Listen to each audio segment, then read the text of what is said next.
This is Winnipeg Sports Talk Daily with Andrew Hustler Paterson and Michael Remis. What's going on, folks? Happy Friday to you and welcome to a big edition of Winnipeg Sports Talk Daily heading into the weekend. A little bit busier of a show today than maybe we thought that we would be having when we got up this morning. Planning on talking a little Bombers and TiCats tomorrow, a little bit on the Winnipeg Jets prospect tournament, Youngsters tournament out in Penticton gets going on later on today. But if you were just popping in to see what's up, a lot is up right now. Blake Wheeler's no longer the captain of the Winnipeg Jets. He and head coach Rick Bowness spoke today. Remo and I have just raced back from the Iceplex, and we'll be talking about that for the majority of today's show here on Winnipeg Sports Talk. Ken Wiebe was also there. He's going to join us a little later on. We'll make sure the buffet is full because I'm sure there'll be plenty of takes from Ken and plenty for us to dissect from hearing from Rick Bowness and Blake Wheeler earlier today down at the Iceplex. Ted Wyman was planning on jumping on with us to talk mostly Bombers and get ready. We'll certainly get Ted's take on this as well as a little preview of the Bombers looking to continue their winning ways tomorrow in Steeltown against the TiCats. First things first, though, a big thanks to the sponsors that make this show happen each and every day, including Coolbet, Princess Auto, Not Auto Corp, Consolidated Supply, Wallace & Wallace, Vita Health, F Apparel, Aikens Lake, Wilderness Lodge, Culligan Water, Royal Sports, Boston Pizza, Canadian Club Whiskey, the Nick and Nicky DQ Group, Little Brown Jug, and, of course, our friends over at Assiniboia Downs. Let's get to it. Welcome to everyone in. We may have had the most people waiting for a show to start in Winnipeg Sports Talk history, and I can't say I'm surprised. This is a huge day and a huge change for the Winnipeg Jets and something that we talked about and speculated for a long time. Let's get Michael Remis in here to get this thing going. As I mentioned, Ken Wiebe a little later on, and I think we're going to probably stick to mostly Jets talk today, so we probably we'll have Lee Hacksaw Hamilton join us next week, although we will have a marble race at the end, so make sure to stick around. And by the way, if you're just finding us right now and you haven't before, we're here every day talking Winnipeg Sports Talk, focusing on the Winnipeg Jets, Winnipeg Blue Bombers, and all the big stories in sports. Hit that red subscribe button and make sure you're joining us on the reg. And if you can't join us live, it'll be fresh and in your feed whenever you fire up YouTube. And, of course, subscribe to the podcast wherever you get your podcasts. Remo, that was quite a morning. Yeah, wow. And I actually thought we had some Jet stuff to talk about coming in. Yesterday, Mark Chipman wrote a letter about trying to get people to buy tickets. We had a report that Dan Robertson, the Montreal radio play-by-play voice, has left his position there to take a TV play-by-play gig somewhere. And then this morning, we found out the Jets are having a jersey patch, Canada Life. And I was like, okay, we actually got some stuff here, the Bomber game. And then, boom, dropped a news bomb. Winnipeg Jets PR putting out the statement. I forget what time it was, like 10:30-ish. Anyways, I'm downstairs. I see it. I'm like, whoa. And my wife's like, what's going on? I'm like, oh, Blake Wheeler's not the captain. They're going with captain by committee. And she's kind of like, oh, that's why you're like screaming in the basement. But yeah, it was a lot of stuff. And to be honest, the first tweet we got was from someone who's outside the market. Like, why would they do this? I was like, well, we kind of had speculated here all summer that this was going to happen. I looked at some of the titles of our videos from the summer. You can go back and look. Is it time for a leadership change? Said multiple different ways. And then I put out one of you and Mike, should the Jets go to leadership by committee? And it looks like that's what they've done here, Huss. Yeah, this, listen, regular and longtime listeners and viewers of Winnipeg Sports Talk knows that this has been something that I mean, to be perfectly honest, we were talking about at the end of last season during that disappointing year. And it really did seem like there was time for some significant changes. They've made a change with the head coach. And if anything, I mean, there's a lot of takeaways from today, but one is that Rick Bowness is not coming in and just continuing what had happened and ended up, in a disappointing year. And frankly, he's doing everything he can to flip the script and get this team going back in the right direction. Because I think most people would agree that, really over the last few seasons, it's been progressing in, an area that got them out of the playoffs last year. There's a lot of young talent on this team. I don't know how many times we've discussed the fact that there are young players ready to grow into a much more prominent role, both on the ice and as far as leaders go at this club. And listen, Paul Maurice essentially gave the keys to Blake Wheeler, Mark Scheifele as well, but especially Wheeler. And, and he sort of said, hey, this is their room. I don't go in there very much. And listen, you can debate all you want about how that affected the team. But the bottom line is this is a results-based business. The results weren't good enough. And I think we saw plenty of evidence at the end of last season that there were some significant changes that needed to be made, not only on the ice, but also, with the way that this team, is constructed, I guess, a hierarchy within that dressing room. And listen, I think Rick Bowness, said it all today, and we'll hear from him a little bit later on, that, this is a new coaching staff. We're coming in. We want to get to know the players. I mean, there was a lot of questions that he basically wouldn't answer because they haven't even got to official camp yet. And I'm good with that. He said, we got 21 days. We've got 6 exhibition games to, figure a lot of things out and get ready for when games start for real. But it was quite clear that coming out of last season, conversations with the players that he's had so far, and I would imagine this organization knew coming out of exit meetings with players, that this decision was time. Now, one of the other things that we had speculated was maybe Blake Wheeler would come in and make this decision for the Winnipeg Jets. That, Remo, was very much clear that was not the case. And, when you heard Wheeler speak, he was quite frank that, this was a surprise to him. He had a stiff upper lip about it. He said it's been an incredible honor to be that captain. And, but he also mentioned that, the captaincy had become a burden on him. So listen, I mean, going in a new direction with a new head coach, wanting a new atmosphere and feeling around this team, a lot of the players are the same. But I'll say this much. I mean, this announcement today and this decision, I think, is the first of an obvious transition from what has been the core for a long time around here, to a core that maybe includes more players and guys that maybe weren't part of that group in the past. Yeah, we can go to the I'll pull up the announcement that they put up here. When was the tweet exactly? It was 10:05 a.m. while I'm getting ready for the show. The Winnipeg Jets announced today a restructuring of the team's leadership group ahead of the 22-23 season. It is determination of the coaching staff that we will enter 22-23 without a specific captain, but rather a group of assistants still to be determined. That head coach Rick Bowness, it is our goal to expand the leadership base within our hockey team. We have high expectations for our core players, and we want to provide them with the opportunity to step into those greater leadership roles as a group. And then says they're going to be available. So that was the announcement today. And as far as who is going to be the captains, I think we can all sit here and speculate. They did not name anyone. We got a question chat. Will Scheifele still have the A?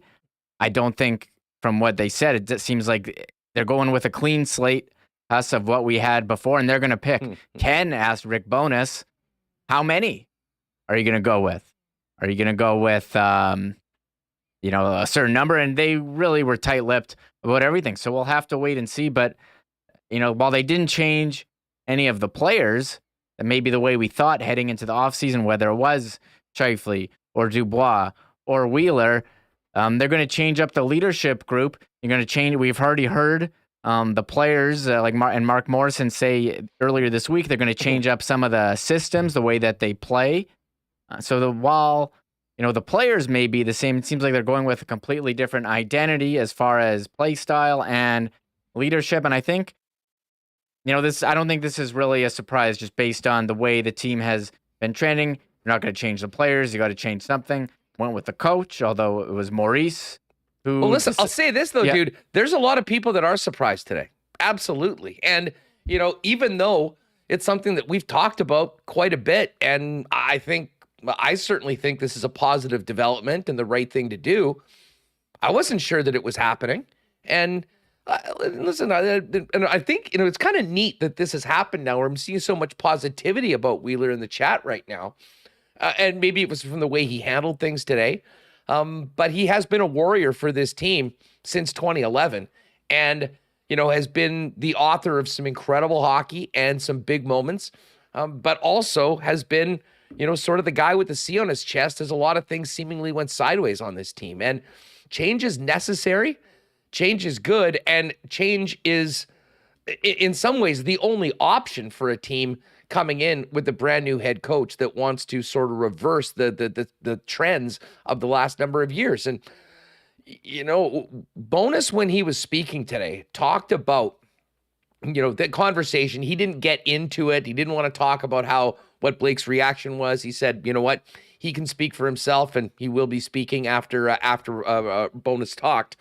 But this is sort of in some ways a watershed moment. This is Rick Bowness announcing himself that, I'm the new head coach. This is not the way things have been done before. And, if you had an issue with the way things were done in the past, don't worry about it. I'm listening to everyone, and we're going to put together a group that is more cohesive, that is more together, that is more of a team. And that's going to need more players that maybe weren't in those positions before to be, quote unquote, in that leadership group. And, as I'm seeing right now in the chat, and I really do believe this, I think this is going to be a real positive thing for Blake Wheeler.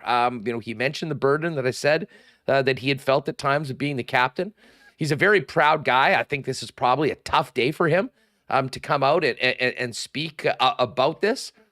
But now that this is over, I think once we get to camp, once we get to the preseason, once we get to the regular season, I wouldn't be surprised if this really frees Blake Wheeler to, be as good as he can on the ice and not worry and not bear that burden that he really did for the last number of years, involving some tough media appearances when, this team wasn't going on and all the questions were directed at him.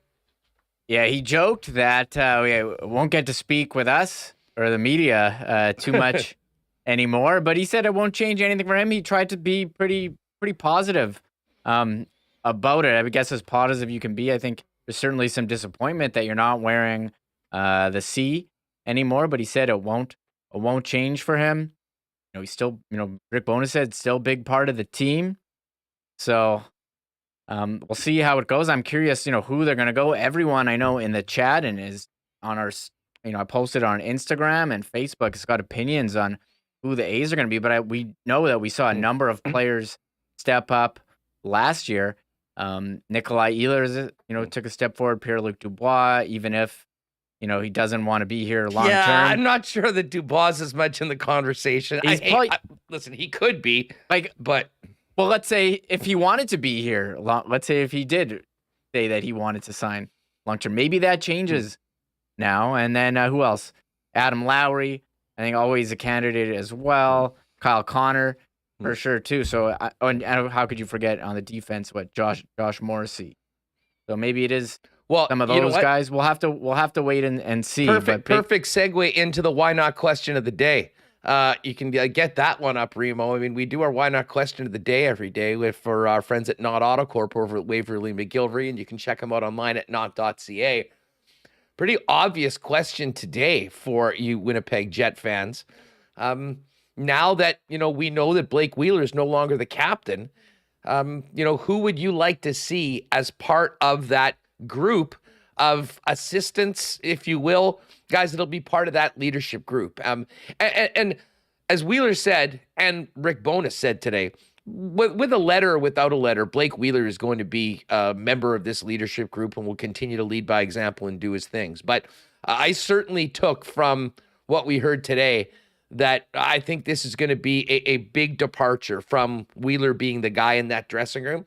And I would be surprised if he is one of the guys that are quote unquote, that have letters on their jerseys next year. As I said, I don't think that, if anything, I hope that it'll be liberating for him.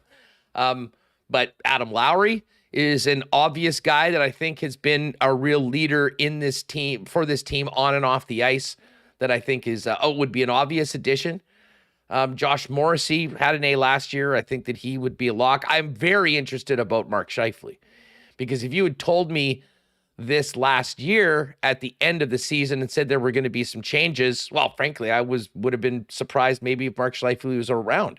Now, things have changed over the offseason. He certainly sounds like he's fired up to be back here, and he's such an important player on this team that maybe he does stay as part of the group.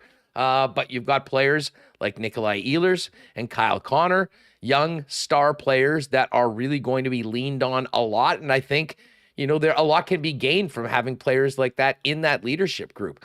And then there's Dubois, who last year at this time, before everything happened this summer, I think would have been a lock to be a part of that group.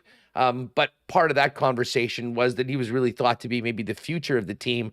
And they were hoping to sign him to a long-term deal. And we all know how that played out this summer. So in the comments, if you're watching this afterwards, who would you like and who do you think will be wearing letters for the Winnipeg Jets next season after the announcement today of the changing of the guard in the Jets leadership group? Getting a lot of comments in here. The chat is definitely flying today. I see Blue Cat says Dylan, Connor, Lowry. Justin says JMO, ALO, KFC, and Easy Ehlers. Who else? Jay says Pionk would be a great choice. T. Conapoli, what's up? He says Lowry, Ehlers, Jomo, KFC. Schickster said, what about PLD? But you just addressed that.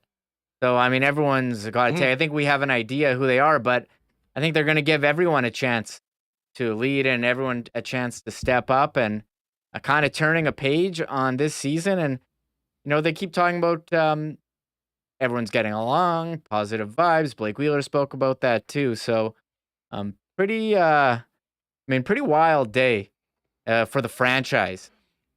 They don't have a captain, but they've only had two in the history. And I see some people in chat saying, maybe the captain isn't that relevant, but that's the face of your franchise. That's the face of your team. That's the leader. That's the guy that's going out there. It's relevant. If it wasn't that relevant, this wouldn't be a big deal today. We wouldn't have had 200 people waiting before we even went on the air.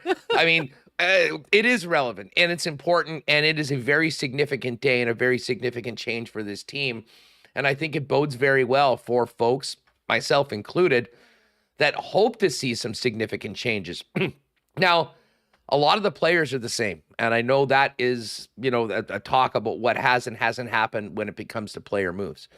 But I do think that with a new head coach, a new way of doing things, and new opportunities for players that deserve them, there can be some real positive benefits for the Winnipeg Jets, and we certainly hope that that will be the case. And we'll get back to that in a minute, though. But, I mean, Remo, you were in the room, as was I. What was your takeaways from hearing Blake speak today? Because, I saw a guy that was in some ways conflicted because, he's incredibly proud. He spoke to the fact that, he was told about this. This wasn't sort of a mutual discussion or decision by any stretch of the imagination, but at the same time spoke to the burden of it. And, I've said last year, I think that Blake Wheeler can be part of the solution here going forward if there are a bunch of changes and, they weren't able to move on from him, which apparently has not been the case. But it was really interesting. There was a couple sides to Blake during that, and I think he's still processing, this decision, and he is a very proud guy, and I think we can all respect that. Yeah, I was surprised to hear that it just happened a couple days ago. Obviously, there's something I thought about for a long time. Rick Bowness didn't come in, get hired, and basically throw down right away and say we're starting fresh on the leadership group. But I was reading Twitter. I like to see what everyone else says. And I actually really agreed with Murat here. And he said, Blake Wheeler struck me as a man who wanted to keep any intense emotion or grand statements other than expressing gratitude to himself.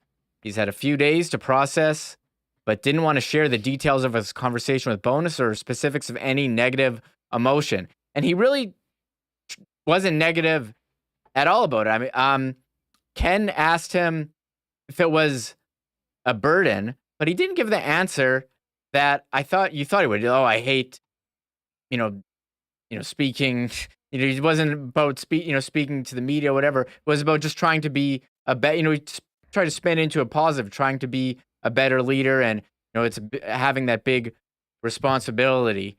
But he just pretty much expressed how thankful he was for the opportunity and turned the page, ready to move forward. So it wasn't anything negative from him, but that's kind of where he left it. And they were asked so many times about the specifics about the conversation, and they kind of just kept that to themselves. Yeah, and I mean, we don't need the specifics. It was very, very evident that this was something, and Rick Bowness spoke to this. We felt that this was the right thing to do going forward for the team, and that's why we're doing it right now. And sometimes leaders have to have tough conversations and have to make tough decisions. And I think that with everything that Blake Wheeler's done for the Winnipeg Jets, this wasn't easy to do, but I think it was obvious. And again, this goes back to even before the end of last season with the way things work. I mean, in a lot of ways, it was Blake's team, and it seemed like there was somewhat of a glass ceiling for some other guys. And I can only hope that this is freeing for Wheeler. This is liberating for him. He spoke to going forward. He wants to be the best player that he can be. They've got a chip on their shoulder. They want to, needless to say, want to turn around, but also to be the best teammate he can be and still be a leader and part of a group that can help push this team going forward. And the other thing that has to be sort of addressed is the fact that, there was plenty of talk about him potentially being traded this year. And he spoke to that as well, saying that, when you have a season like that after 11 years, there's obviously conversations about potential change. And I didn't even get the feeling at the end that he was still adverse to that, Reem. I don't know about you, but obviously he correctly said at the end of the day, that's not my decision. And it seems like he's going to be here and try and be a good soldier going forward as part of this group in a different role than he's been ever since Andrew Ladd left the Winnipeg Jets. Yeah, he said it's not up to me, but I kind of agree. Like, if it came up, I think maybe it would be something he'd be interested in. Just the way that he said, it's been 11 years. We had a bad season. We reevaluate. But he also said we've had bad seasons before, and there wasn't a change. And this time it was. And I think it's a new beginning for the Jets. They got a new coach, and he wants, we kind of speculated this when they brought him in, a new coach. Well, he's going to have a say about who his leaders are. And we said, look at Gerard Gallant with the Rangers. It worked well for them. They didn't have a captain last year, got to the conference finals on the back of their, Vezina caliber goalie. And then they named Jacob Trouba captain this year.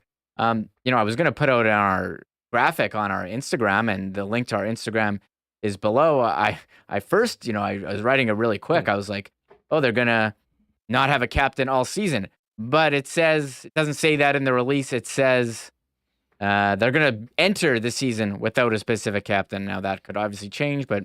Well, Bowness talked about that. I mean, he was asked, a number of questions. How many guys are going to be in this leadership group? And, he was non-committal on everything.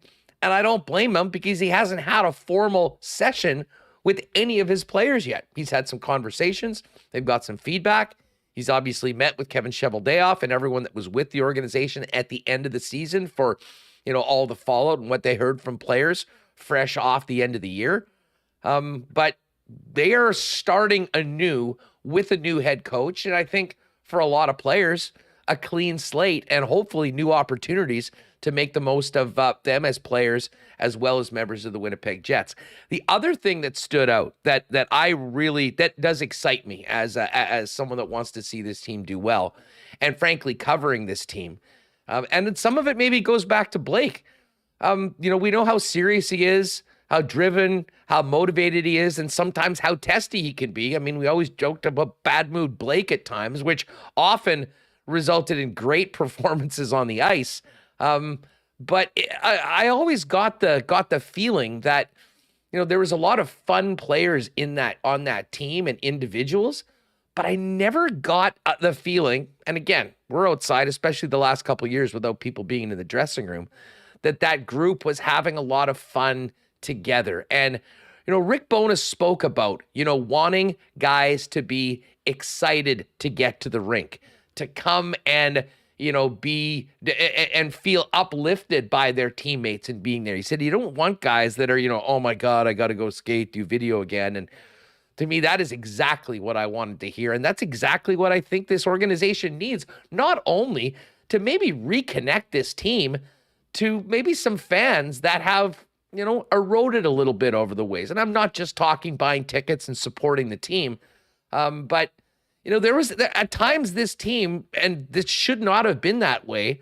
I don't want to say borderline unlikable, but maybe it was at times. And listen, I think a lot of the edge of Wheeler was a part of that, and maybe not having him in that role will put the Winnipeg Jets in a better position, that they can, have some of the guys that are positive be a bigger role and make things a little bit more fun and hopefully make it a better team.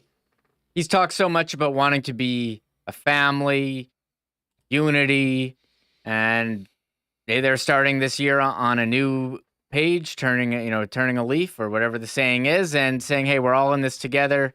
And, you heard Wheeler say as well, talked about how, the expectations were so high for them last year. We talked about how Frank Cervelli did pick them to win the Stanley Cup. I know they've lost Stasny and Kopp, and honestly haven't really replaced them, although they did get Sam Gagner, but they still have this defense group where I just remember being so excited last year when they've acquired Nate Schmidt and Brendan Dillon. Okay, this defense is shored up, and and I know that it's mid-September now. Maybe there are more changes coming, which we've speculated earlier this week, but this was the one change where we kind of thought coming, but I thought it was coming, and here it was today. So not totally surprised, but you're surprised they actually did do a move on a team that stayed the same all summer. And getting out in front of it, having Bowness and Wheeler speak to it right now before training camp goes, kind of shows you the direction of it. Dallas Pauls, thank you very much for the super chat, dude.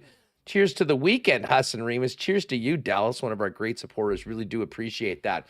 All right. Well, Remo, we've got Ted coming up. If you could, while I'm chatting with Ted, see what you can do about getting maybe a few clips from Rick Bowness and Blake Wheeler, and Ken will join us a little bit later on. But we do have Ted teed up. And just before we get to Ted Wyman to get his thoughts on what's been announced today by the Winnipeg Jets, as well as a look ahead to tomorrow's Bomber game, do want to thank our great sponsors, including our newest sponsor, the guys over at Consolidated Supply. Man, it's been fun having the guys on board, longtime listeners, Spicy, Joe, Gene. But man, a lot of people are not aware of, the different things that Consolidated Supply offers. They've been a leader in the golf business, and when it comes to turf, artificial turf and irrigation, whether you want to improve your actual lawn or looking for grass that withstands your pest waste or won't grow in a shaded area, Consolidated Supply has a great artificial grass solution for you. But as they've been working on making people's lawns and backyards even better, they've also grown a great selection of beautiful hot tubs, as well as outdoor kitchens, high-end barbecues, and more. Find out what Consolidated Supply can do for you and your setup right now. Check them out online at cte.ca or pop down and see Spicy and the guys at 1395 Niagara Road East, or give them a call, 204-470-3832. The gang at Vita Health Fresh Market, of course, is stocked with Winnipeg's best selection of local, organic, and natural groceries, supplements, and beauty products, all at great prices. This is a great local company that's been in business since 1936, empowering Manitobans to lead healthy lives for over 85 years. They've got great organic produce, local grass-fed meats, and a great grab-and-go deli with delicious and healthy Vita Market soups and sandwiches available for you on the go at all of their 7 Winnipeg locations, including the newest store in Linden Ridge, and of course online with a fully shoppable website at myvita.ca. With the changing of the seasons, many people looking at new projects, and there still is time before the snow flies through our friends at Wallace & Wallace to get a new garage door delivered and installed just in time for the busy fall and winter season. Wallace & Wallace isn't just Winnipeg's fencing specialist. They also work with Clopay, the largest garage door manufacturer in the world, and have 161 styles of garage doors to choose from. There's certainly a style that's right for your home. Find out more at wallacedoors.com. Give them a call or pop down and visit Wallace & Wallace at their showroom on Lawson Road. And hey, a big cheers to the gang at Aikens Lake Wilderness Lodge. And they've got a couple weeks left on the water. Connor Hellebuck and Cole Perfetti were just out there as part of the True North Foundation trip, pulling some beautiful fish out of there. And as great as the fishing is, the people and the hospitality make it what it is. You can be on the water in less than 2 hours from the city of Winnipeg. Find out more about booking for next year at aikenslake.com or hit them up on their socials at Aikens Lake. All right, Bombers are in Hamilton tomorrow. And obviously, lots going on with the local hockey squad, and always fun to catch up with our pal Ted Wyman from the Winnipeg Sun, who looks like he's in the hammer right now, getting ready for this game tomorrow. Ted, how are you? Doing great. Always nice to come to the Hammer. It's certainly, for an Eastern Division location, it's certainly a place where you know the CFL exists, and that makes it a lot of fun. Exactly. Well, listen, we'll get to the CFL in a minute, but I mean, obviously the huge story in Winnipeg sports today was the announcement that Rick Bowness is the new sheriff in town. No captain, new leadership group. We heard from Blake Wheeler, but I mean, Ted, we've had all sorts of conversations about what the Jets are doing, where they're going, how things will be different. This is a pretty big, significant announcement. What was your reaction when you heard the news today? Well, interestingly, Huss, I was not surprised. I guess I would say I was surprised about the part where they didn't name a new captain, but I've been wondering all season long if this would be a move that Rick Bowness would have to make. You know, there's been obvious issues with the room here, and that falls on your captain. And the fact is that Blake Wheeler has had his opportunity as captain here, and it wasn't successful in the last couple of years, particularly last season. And it's time for something different. And, you know, to me, I thought all along that it should be Josh Morrissey or Adam Lowry wearing the C on this team. And, you know, I'm thinking there's a pretty darn good chance they'll be wearing A's this year and being part of that leadership group. But I think it was a move that had to be made. And Rick Bowness said it exactly. We're changing. We've changed coaches. We're changing the style we play. We're changing our leadership. I think that's a true positive in a year that hasn't been overly positive for the Winnipeg Jets. Well, not only a positive, but an absolute necessity. And, you know, there's a reason why it has been a topic for so long around here. I mean, part of it was the disappointment of the season. But the other thing is, I mean, Blake Wheeler's name was, you know, rumored to be in trade talks throughout the season, and not just the team trying to move him, but he's seemingly on board for that as well, and still seemed somewhat on board with that in his conversation today. I do wonder where it leaves Blake within this club. Murat Atesh, we were speaking about this possibility, and he said, you know, he could potentially be somewhat on an island. That being said, if anything, this could be liberating for Wheeler to not have that stress of being the captain, to not be the guy that has to be the one that is always first out in front of the media. Let some of these younger players take a bigger role and, you know, hopefully still get it done on the ice, because the fact of the matter is, as presently constructed, Blake Wheeler is going to be a very important player for this team when the puck drops. Well, you know, he can still play, and he's been a really good power play player for a long time, and that'll be, I don't see why that would change at all with this organization. I mean, there's certainly some that would advocate for him moving into more of a third line role as opposed to being in that top six. And maybe that's an option that Rick Bowness will have. But, you know, you're going to just you're right. Maybe some of the pressure is off of him. And he's just going to be a guy in the room who is part of this hockey team, not the top guy on this hockey team, not the guy with all the responsibilities. So, you know, maybe there's an opportunity for him to just relax and do well here and help this Winnipeg Jets team. And again, you know, I'm sure it's not a pleasant situation for him. It can't be. This whole off season, all that trade talk, now losing the captaincy, it cannot be pleasant for Blake Wheeler. There's no doubt about it. But hopefully for the Jets, they have a guy who handles it professionally. He's always done that in the past and contributes to what they hope is an improved season. Yeah, no, he You're exactly right. I mean, this was I mean, we've seen Blake speak with the media a million times, and sometimes he's been known to sort of have his guard up, or but this was a difficult time to speak to this, and he Yes. came out right after Rick Bowness, and didn't get too much into the conversation, but it was very clear. Like, many of us thought that maybe this would be something that Blake sort of came in and said would be the right thing to do. It was quite clear that this wasn't a mutual decision by any stretch, and. But I think that there is confidence that Blake will handle this, as a man, as a guy that is a leader and still believes that he can be part of the solution here. But where it leaves it going forward, my biggest takeaway is that if anyone was expecting just business as usual with a different head coach and changing a couple things and expecting things to be entirely different, that's not the Rick Bowness plan right now. To come up before training camp, make this announcement, I think sets a very different tone and atmosphere for probably everybody in that room that's been a Winnipeg Jet before, as well as new players, that everyone's got a clean slate right now. And if you earn your spot, you'll be both able to be maybe more of a leader, but also more of an impactful player with a bigger role on the Winnipeg Jets.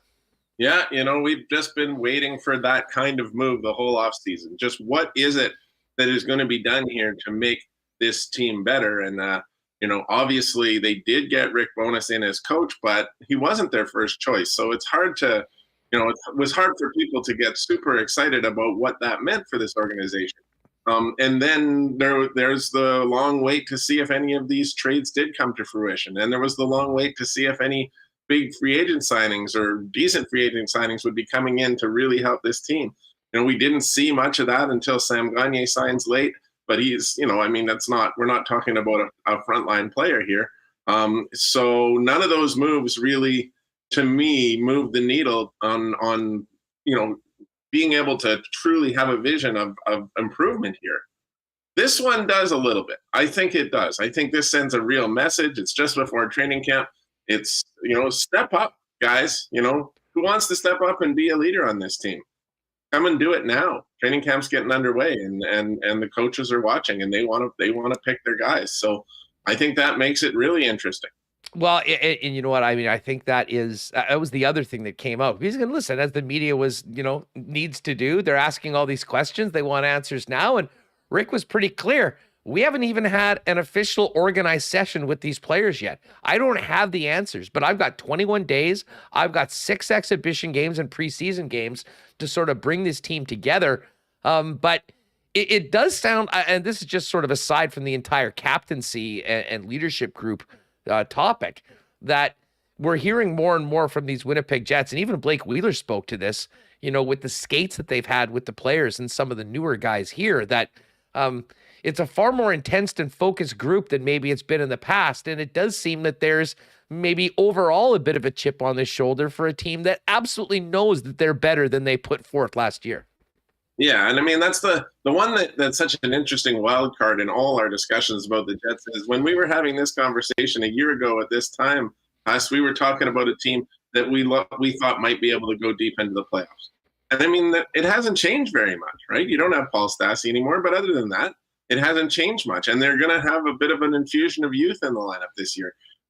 There's still a good reason to be hopeful with this Winnipeg Jets organization if you're a fan. And I think what we've seen here, the decision that has been made by Rick Bowness to change up the leadership group, and obviously to promise that it will be a different playing style. It's going to be different players, like the players who maybe had gotten comfortable under Paul Maurice and in the past regime. Well, they're not going to necessarily be comfortable anymore. And they're going to have to really work for what they get. Everyone's going to have to show this coach what they can do to contribute and be a part of what's going on going forward with this team. And I think it's going to be, it should be a very interesting training camp. I think there's a lot of hope with fans that there's going to be some young players work their way into the lineup, and that Rick Bowness is going to be very open-minded about the roster that he puts together. But one thing is he's going to try to get these guys to play better defense than they have in the past. And that's going to take some work because it doesn't just happen overnight. Yeah. No, you're exactly right. And it's interesting that you mentioned young players. And this was brought up maybe by Marat, I believe, today during the presser. But, in the past, Wheeler at times when things haven't gone well has gone to the line of, well, we're a young team. And listen, I think some people sort of interpreted that they need to get the young guys doing more. It was almost putting it on them, which didn't go over well, probably with some fans and maybe with guys in the room. You need more from those younger players, but you also need to make them feel that they are on an even level with the rest of the group. And I really take this decision by Rick Bowness is as a statement to everybody in that locker room that, I'm here. I have no history with any of you.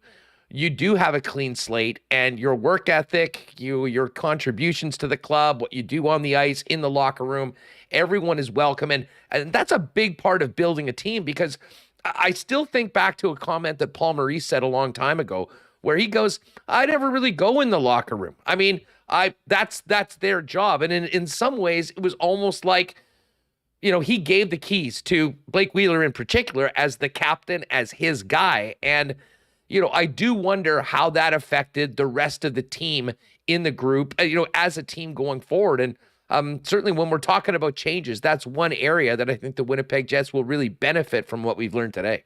Well, it is going to be different. There's just no doubt about it. And I think a big statement that Rick Bowness makes here is, just to segue a little bit, he's widely thought of as one of the best guys in hockey.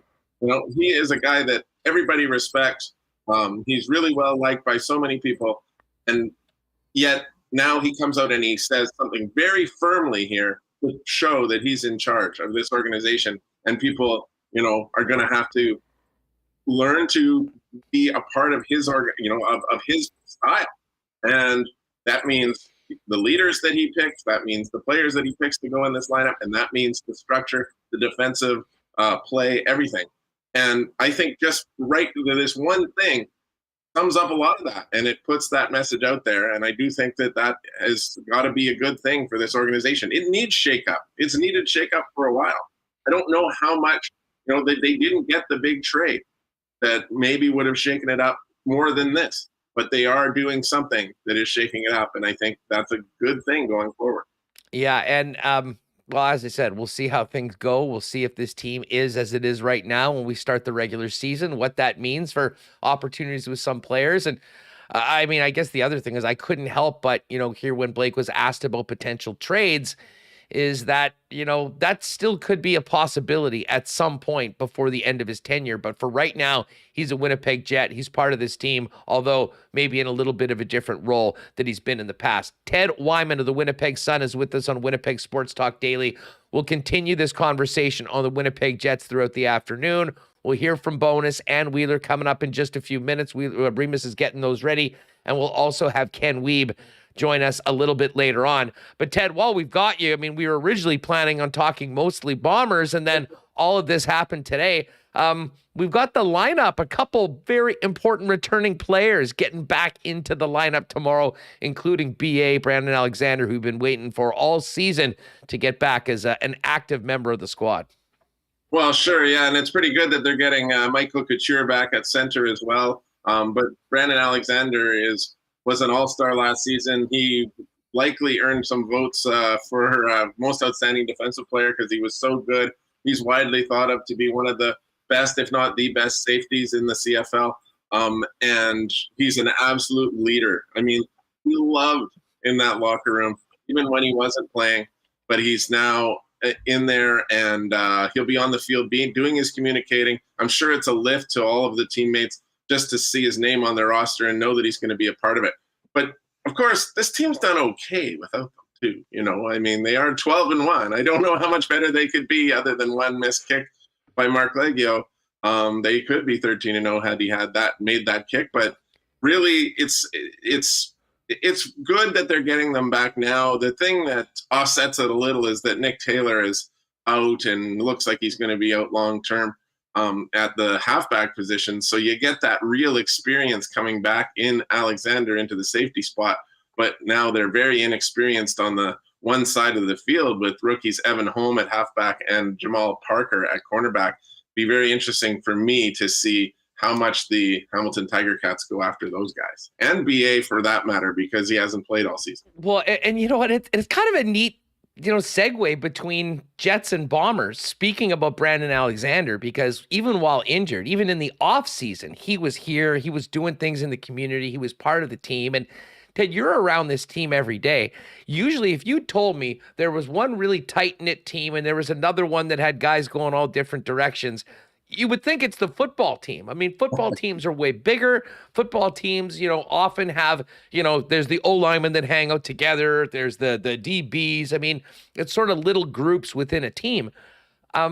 What is it about the Winnipeg Blue Bombers, and how have they gotten to have this? I mean, listen, when I think of teams, I can't think of any example better than the Winnipeg Blue Bombers of a group that is all pulling on the same rope in the same direction, doing everything they can. We hear the Winnipeg Jets wanting to be a family. The Bombers are that family. You're around it every day. I mean, how did they get there, and how did they maintain that? And what can the Jets maybe learn from what's happened with the football team over the past half decade? Well, honestly, it starts with Danny McManus and Ted Gavea in the scouting group for the Winnipeg Blue Bombers. When those two guys who head up the scouting for the Bombers, when they are recruiting players, they are looking for players who are going to fit in Winnipeg. They want talent, yes, of course, but they also want good character. They want players that they believe are going to buy into what Mike O'Shea has to say and to become a part of that family that you talked about. And it's just incredible how often they seem to hit it out of the park when they find these guys. And that's who Kyle Walters has gone out to sign as well. When you think about the signings that Kyle Walters has done since he's been general manager, and you're going to start with Adam Bighill, Willie Jefferson, Stanley Bryant, and Zach Collaros, for that matter, these are 4 incredible, impeccable leaders of the game of football, and people emulate the ones around them. And no other team, I mean, we were talking about this when we were in Saskatchewan. We were talking to the Saskatchewan media, and there's a team that really has a leadership problem. They don't really have that core of leaders like the Bombers have, and it's led to so much trouble for them. They have discipline problems, suspensions, players getting cut for their behavior. And you just don't see those kinds of things in Winnipeg because they hold each other accountable and they support each other. And, you get the sense truly that they're friends and that they look up to each other. And I think that's part of what Mike O'Shea has instilled in the group, and the group continues to make that legacy carry on, each year. And, they have that FIFO motto that Mike doesn't even like to talk about because it has a bad word in it, but they do adhere to it. And, it's a long answer to your question, but it's one that I've thought about many times. And the truth is, that's where it all starts, the Bombers. There's a lot of talent, yes, but they are so cohesive. I think it makes it really hard for other teams to match what they can do. As far as this game tomorrow goes, Ted, for the Bombers, Hamilton's had a terrible season. Do we know who's playing quarterback for them? Is Dane Evans going to at least be in this game? Because, those other 2 dudes they rolled out last week against the Argos was, listen, they're just not up to the caliber you need to win football games in this league. Yeah, Dane Evans is going to play, and we had a great conversation with Dane today. Really nice guy, a family man. He cares so much about football and Hamilton and the TiCats, and the CFL for that matter. But he's had a tough go this year. And I was quite impressed with him because it's not been physical injury that's been his problem. He's been having a tough year mentally, and he admitted it. And he said, I needed help. And he's been working with the team psychiatrist to get his head straight in terms of how he approaches the game, how to deal with his frustrations, how to not make things worse by losing control of his emotions and all those kind of things. And he feels like that has helped immensely. He used a term like, once you get your mind feeling right, your body starts to feel right as well. So he's feeling very healthy. The team needs him. He's obviously the only real number 1 choice here in Hamilton, but they haven't been able to use him as much. They even dressed him and sat him one game just because things weren't going well. And he has had a tough season. He's been throwing more interceptions than touchdowns. He's got a lot of yards, but his completion percentage isn't very good. And so he really needed something to come around. And I got to say, I'm hoping for him that he is successful because he seems to care so much about it. But when you know that he's dealing with these things and it's mental, it's you cheer for a guy to be able to overcome that. That's all I'm saying. What do you have cooking for game day coming up in the Winnipeg Sun, Ted? Oh man, it's like the crazy day here. So the Bombers haven't even arrived yet, but obviously going to talk to Brandon Alexander about getting back in the lineup. And of course, playing in the very location where he played his last game and injured his knee, which was in the Grey Cup on December 12th. And, Dave Ritchie, the Bombers' former head coach, a very colorful person, 84 years old now, and he's here in Hamilton. He'll be going into the Canadian Football Hall of Fame. So that's another thing to keep an eye out for. And, of course, some chatter from Tim Hortons Field, a little bit about Dane Evans and what the Tiger Cats have to say about playing this Bombers team, because, man, do they ever have a lot of respect for their opponent going into tomorrow. No trash talking from them. Coach Ritchie in the house. Say hi to Dave. What an absolute all-time beauty listener, if there ever was one. Yeah, you got to get a nice video, because even the quotes don't do it justice to hear Dave speak in the way that he speaks. Ted, thanks so much for doing this today, my friend. We'll look forward to having you back on the program when you're back in the peg. Enjoy the hammer in the game tomorrow. Always a pleasure, Huss. Have a great day. Great stuff. There's Ted Wyman, Winnipeg Sun. Make sure to give him a follow on Twitter and check out all of his work and his team's work covering the Winnipeg Sun in the pages of the Sun, and of course on the website as well. All right, I'm going to get Remis back in here and hear a little bit from Coach Rick Bowness and Blake Wheeler. But I do want to thank our friends at Not Auto Corp for their great support of Winnipeg Sports Talk. And of course, the why not question of the day. Hit us up in the comments who you like to be part of this new leadership group for the Winnipeg Jets, and maybe have a letter on their chest. Of course, Not Auto Corp is the spot to go first and foremost if you're thinking about upgrading the whip or looking for a new vehicle. Why not get in the car of your dreams at a great price with the help of the Not team? An incredible inventory, changing weekly on the lot at Waverly and McGillivray. And if there is a particular make and model of a vehicle you have your heart set on, the experts at Not will source it, get it here to Winnipeg at the best possible price, and get you and your family in it. Find out more in person with the Not Auto Corp team, Waverly and McGillivray, or check them out online at not.ca. Well, big news today with the Winnipeg Jets. We're going to have some more exciting news, I'm sure, about the Jets going forward, and then, of course, games. And listen, if you need to get your Jets gear up for the regular season, or maybe you want to up your Bomber gear for the playoffs, Royal Sports is the spot to do it. Not to mention new NFL merchandise coming in daily with the season here upon us. Can't believe I haven't even talked about the Chiefs game last night. Maybe we'll hit that before the end of the program. But of course, we're focused on Winnipeg sports, as is our friends at Royal Sports. But they're not only the greatest spot for merchandise in town, they're also the hockey superstore for over 35 years. Goalie equipment, sticks, skates, everything you need, not to mention expert skate sharpening. Whatever you need for the upcoming season, Royals there as well. 750 Pembina Highway. And follow them on Instagram at Royal Sports Pembina for the latest merchandise drops and sale information. A big shout out to the gang at F Apparel.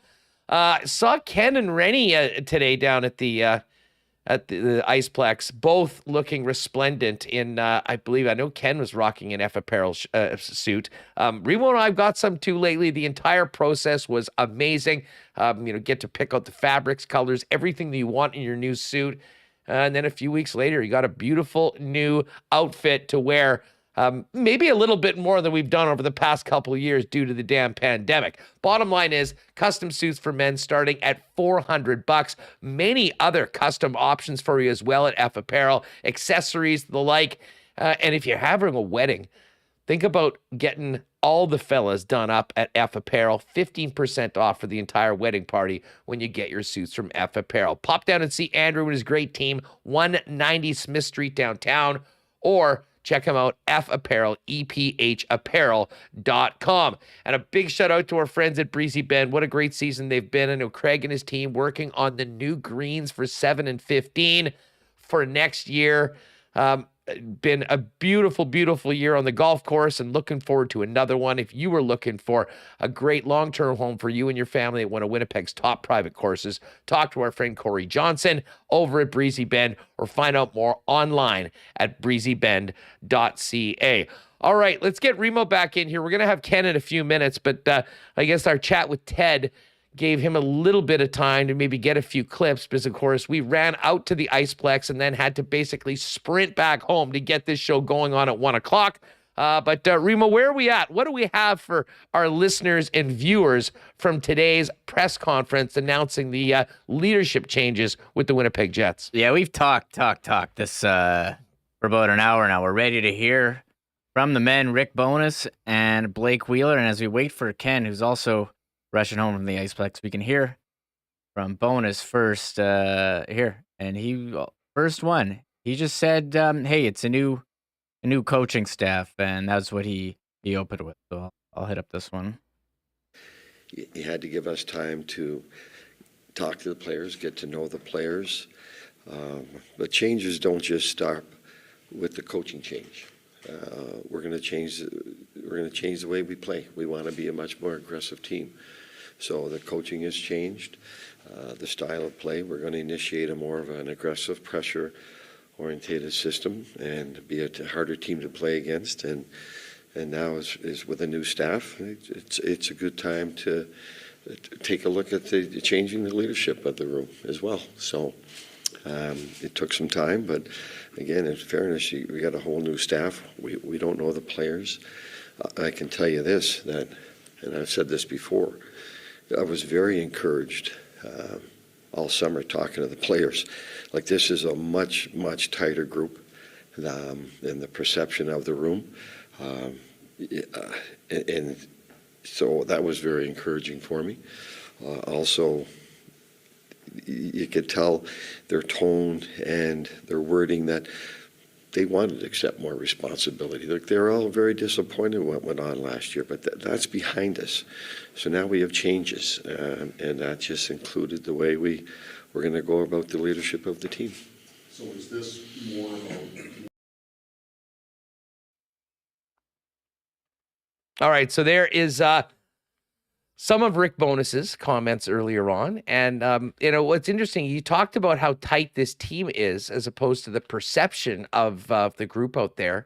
And I think there is some truth to that. But in some ways, I'm not sure that at this stage in his career, Blake was as much part of that core togetherness group, if that makes any sense. And I think this is why today's announcement was so important.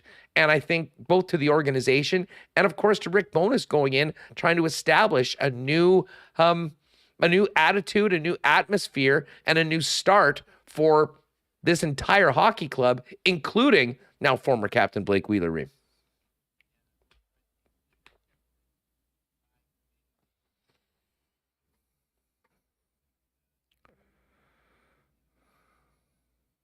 Sorry, I muted. They're going with the leadership group by committee, and Bowness was asked about going with a leadership group by committee instead of just naming a new captain. Yes, it is, and we want the core group to grow a little bit. How long?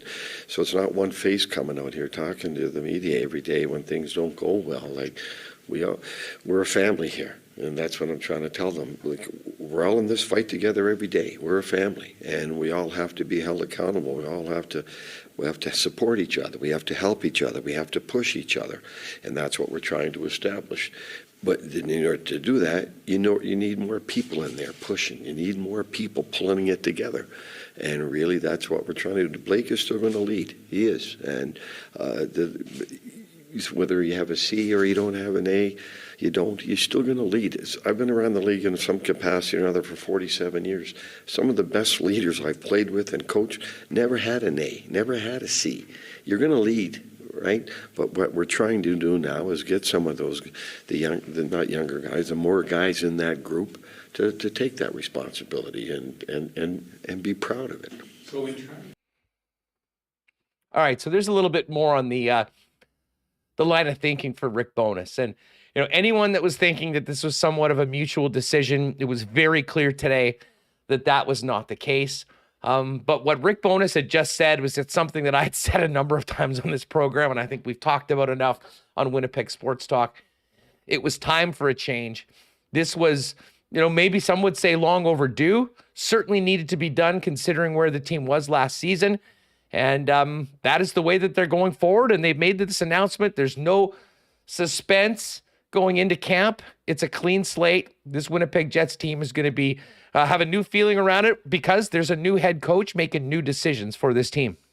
Yeah, they talked about everyone getting an opportunity to lead. They're like a family. And then he said it doesn't really matter if you have a leader or not. Everyone's a leader. So naturally, he was asked, I think it was Sean Reynolds who asked this one, was Blake Wheeler standing in the way of other players, having an opportunity to be a leader last year? Is that why they're going with the change? And this was Rick Bowness's answer.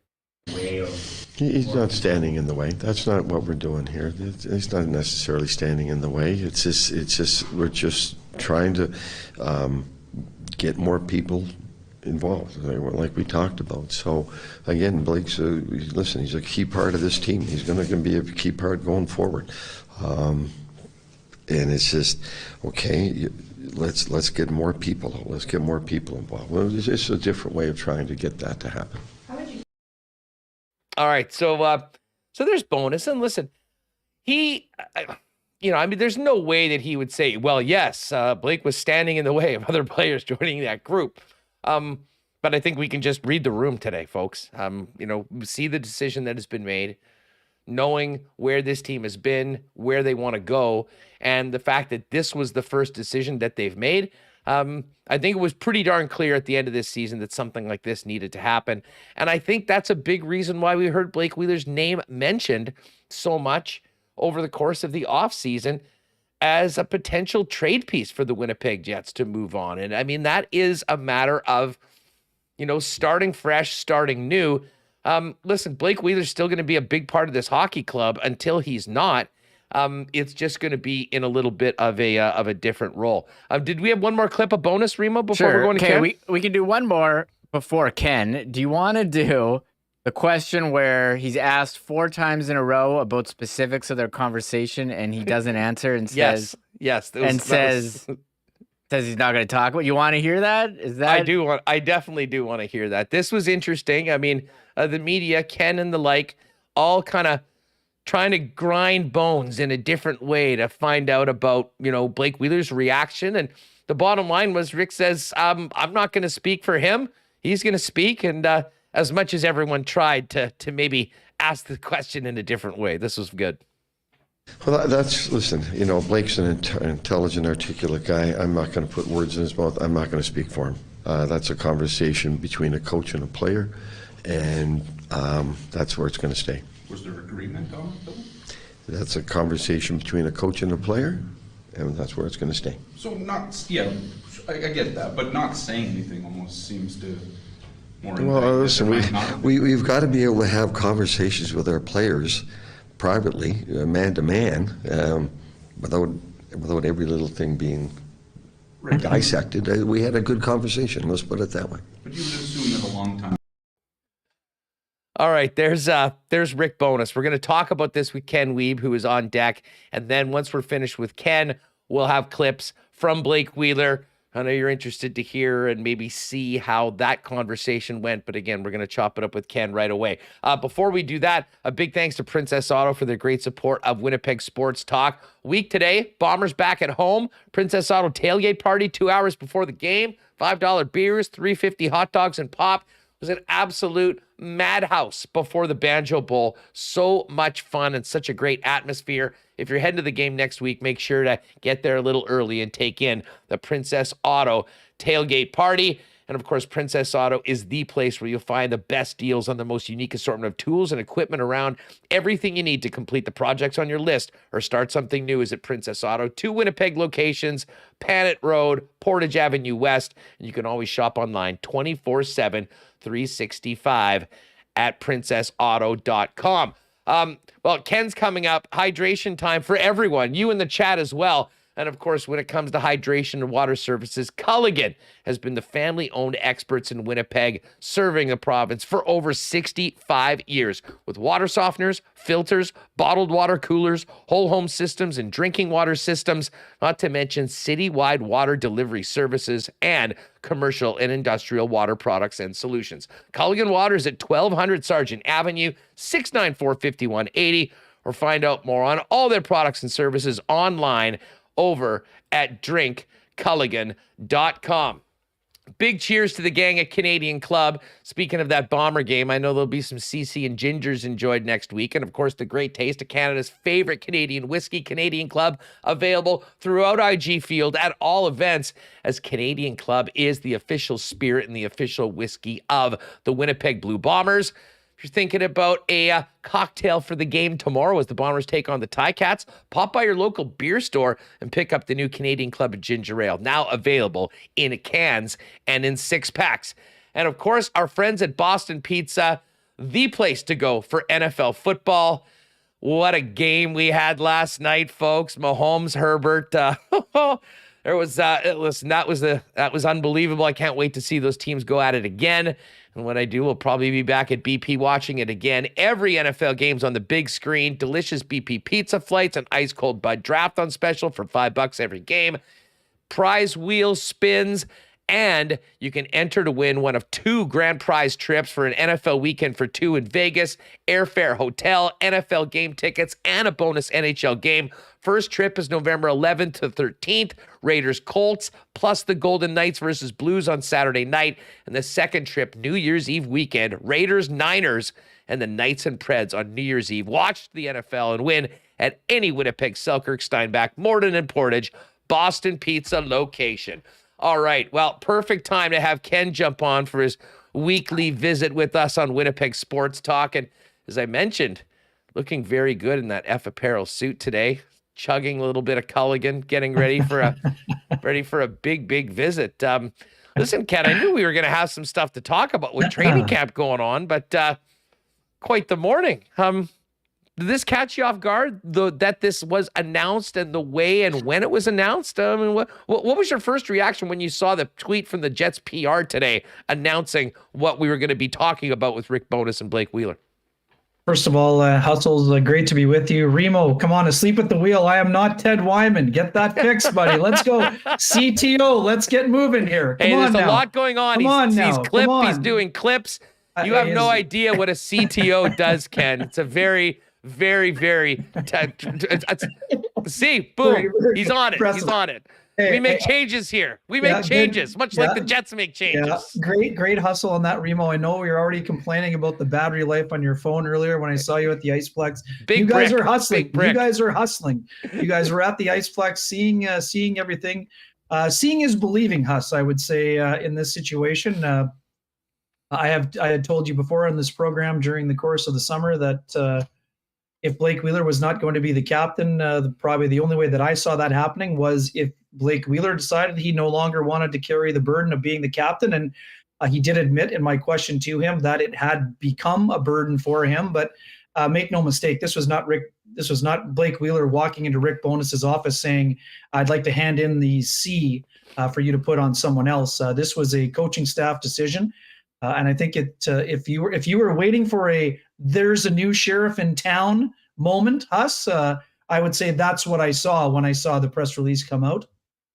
I think that, Rick said a lot of complimentary things about Blake. And as you mentioned before the break, Blake will still be a very important part of the team. But no matter how anyone is going to spin it, I mean, I think the Jets felt it was time to have new voices in the leadership group. And I think they felt that, by having Blake be removed as the captain, there would be a little bit more oxygen in the room for some of those young leaders to spread their proverbial wings and do a little bit more leading. So, I was surprised at the timing, but I think the timing is very simple for me, Huss. I mean, and I think Blake would have been part of it.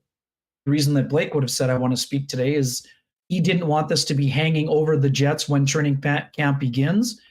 So instead of having the conversation next Thursday and people being surprised next Thursday, I think the Jets got ahead of it. And I think Blake got ahead of himself in saying that, this is how he handled himself. This is how He's had time to process, but make no mistake, Huss. I mean, this is something that would have been something that caused some emotional strain to Blake Wheeler. I mean, he was not anticipating this happening, and I think he would have been hurt by it, quite frankly. And that's one thing we know about Blake, is that he's an emotional guy, but he's dealt with that emotion, and now he's ready to move on and do his part to kind of help out wherever he can. But it was an interesting morning for sure. I thought Blake handled himself with with a lot of class, as in a tough situation. And I think Rick, although he didn't really want to attack a lot of the specifics, I think that he was as complimentary as he could be, while also, if you read between the lines, I think it was quite apparent that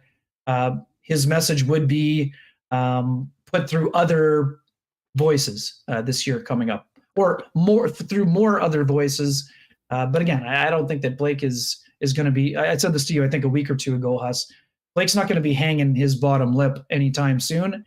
He's going to be showing up and playing hard as he always does. Yeah, no, there's no doubt about that. And we'll get back to Wheeler and his situation going forward into training camp in a minute. But I do sort of want to go back to Bowness because it was very interesting to hear, Rick being, and I like the way you put it. This was the new sheriff in town moment in a lot of ways. And he's just got here. So it's not like he's had the time to get together. I know he's had conversations with so many players. But I would imagine that this was something that Kevin Cheveldayoff was quite involved in, and other members of the organization, because, I mean, speaking of reading the tea leaves or reading the room, I mean, I think a lot of this goes back to the exit interviews with every one of those players at the end of last season.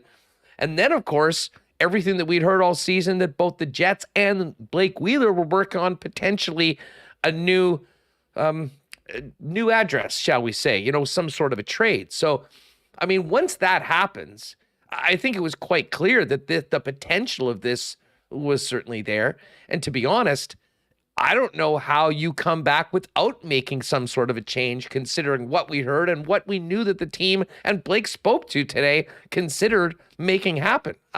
It was time for this to happen, and maybe overdue. Yeah, it's interesting. I'm not sure about the overdue part, but I think that it's important for both sides of the equation here, Huss. I think that I actually appreciate Blake's honesty here. Let's be honest, Huss. I mean, I was fully anticipating Blake Wheeler to say that's none of your business when Scott Billick asked him about the speculation about him being on the move. And that would not have surprised you or I if that had been his reaction. The fact that Blake was a little bit more open in terms of sharing his thoughts on that matter, I thought was important. I mean, Blake also made it abundantly clear that he was committed to the Jets, but I think the other part of that too, Blake also said he knows being moved is a possibility. He said, it's not up to me. He said he was committed to being here, but it's not up to me. And to me, that says, if I'm not here, it will be because the Jets chose to move me, not because I asked to be moved. But it also said to me that he would be open to that, and still is open to that. That's the way I took it. That's not how I interpreted it all, Huss. I think that to me is that he was open to it in the summer, but after conversations, I don't know if those conversations just included Rick Bowness or Kevin Cheveldayoff or Mark Chipman or whoever else Blake was speaking to. I believe that he has come to the conclusion that he's okay with the decision that was made, even though he probably doesn't like it. And let's be honest, nobody would like that to happen to them if they had been in that situation. But we know it's happened before to guys like Dustin Brown and guys like Joe Thornton, and I think even Patrick Marleau. So, I mean, guys can still be important members of the team when they're not in that captaincy role anymore. And those two teams also had some success with changes in leadership. But for me, Blake was pretty open. I mean, Huss, we talk about this all the time. I mean, you do need the decoder at times with Blake. He is emotional, but he doesn't always give you the whole picture. But if you've been around him enough, you know where he's coming from. I thought he was very open in terms of showing how raw the emotion was in terms of dealing with this, but also his ability to put that in the rearview mirror and focus on his job. But, I mean, this is a very proud individual. So when Blake Wheeler says, the goal is to be better than last season, but then he drops we'll see, that we'll see is directed at every single person on social media that said the reason the Jets missed the playoffs is because Blake Wheeler didn't do a good enough job leading So he's not comfortable. He's fine accepting responsibility, but he's not willing to say, oh, you think the Jets are just going to make the playoffs because I'm not the captain? Well, you got another thing coming. He doesn't come right out and say that, but I think that if you're looking at the undertones, I think Blake is willing to say, hey, if you just think that it was one single issue that had our team sunk last year, you're sadly mistaken. But at the same time, I mean, he is not, he's fully comfortable accepting responsibility. And he said it flat out. I've had to work on my leadership style, but he also dropped I continued to work on my leadership style this summer, even though we don't know exactly when this conversation with Rick Bowness happened. Blake is still planning on being whether it's a vocal voice or a guy who leads by example.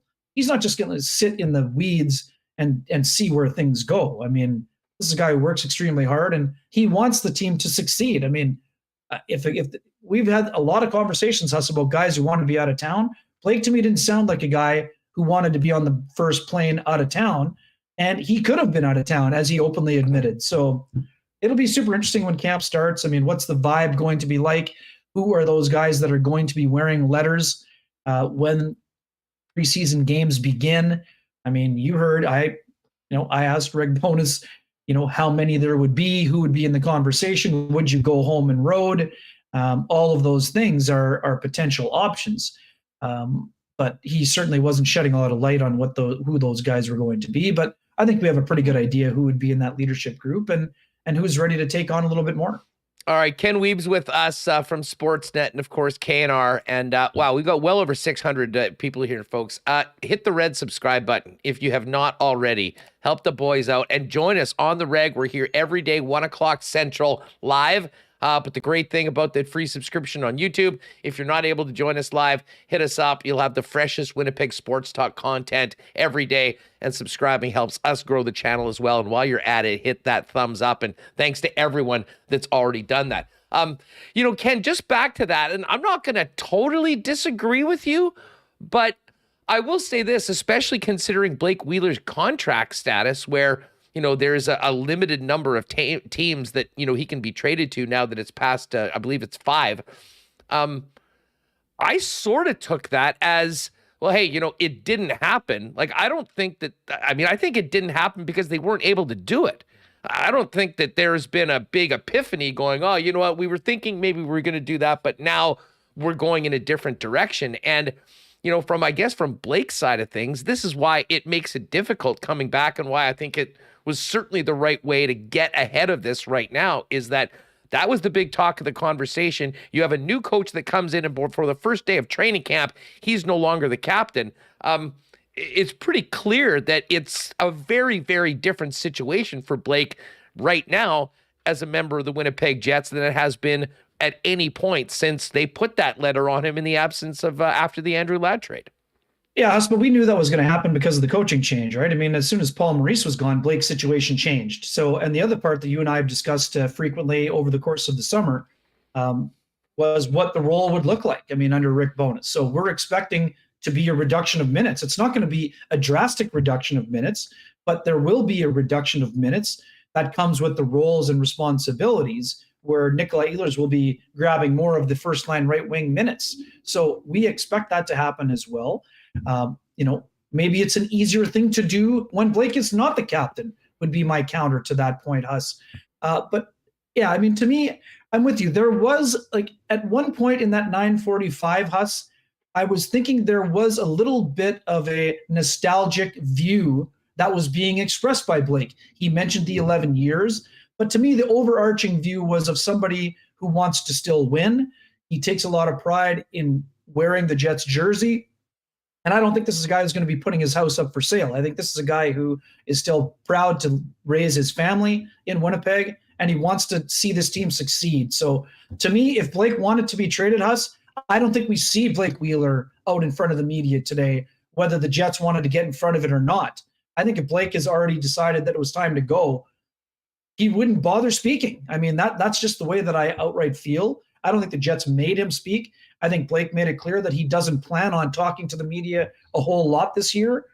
But I do think it was important for him to show how he was going to respond, especially when Rick Bowness said that's a conversation between Blake and myself and I don't plan on sharing the contents of the conversation. And no surprise that Blake quickly countered with, that's something that will stay between me and Rick. Hold on a sec. Can you imagine if that happened, if the Jets made this announcement today and Rick Bowness spoke to it and then Wheeler didn't talk? Well, no, that would have made it a terrible situation for him. Right. But if he was saying, I'm done with the Jets because this has happened and I'm upset about losing the captaincy and I want to be out of here, where's the incentive for him to get out in the open and speak about it? That's why I say, Huss, I think because honestly, he's not going anywhere because they haven't been able to trade him. Well, I mean, that's fine for you. I just don't agree that would be the reason. I think that he wanted to get this out of the way. And I don't think Blake is the kind of, I agree with you on that. And I think it was the most logical and it was the best move for all parties involved to do it the way they did this year. Right. I just don't think that Blake is waiting. This is not a Patrick Laine situation. Blake's not waiting for his phone to ring and say, where am I going next? I mean, if it happened, it was going to happen already. No, exactly. And that's what I mean. They're in it together, moving forward. I mean, I guess, listen, 2 years is a long time.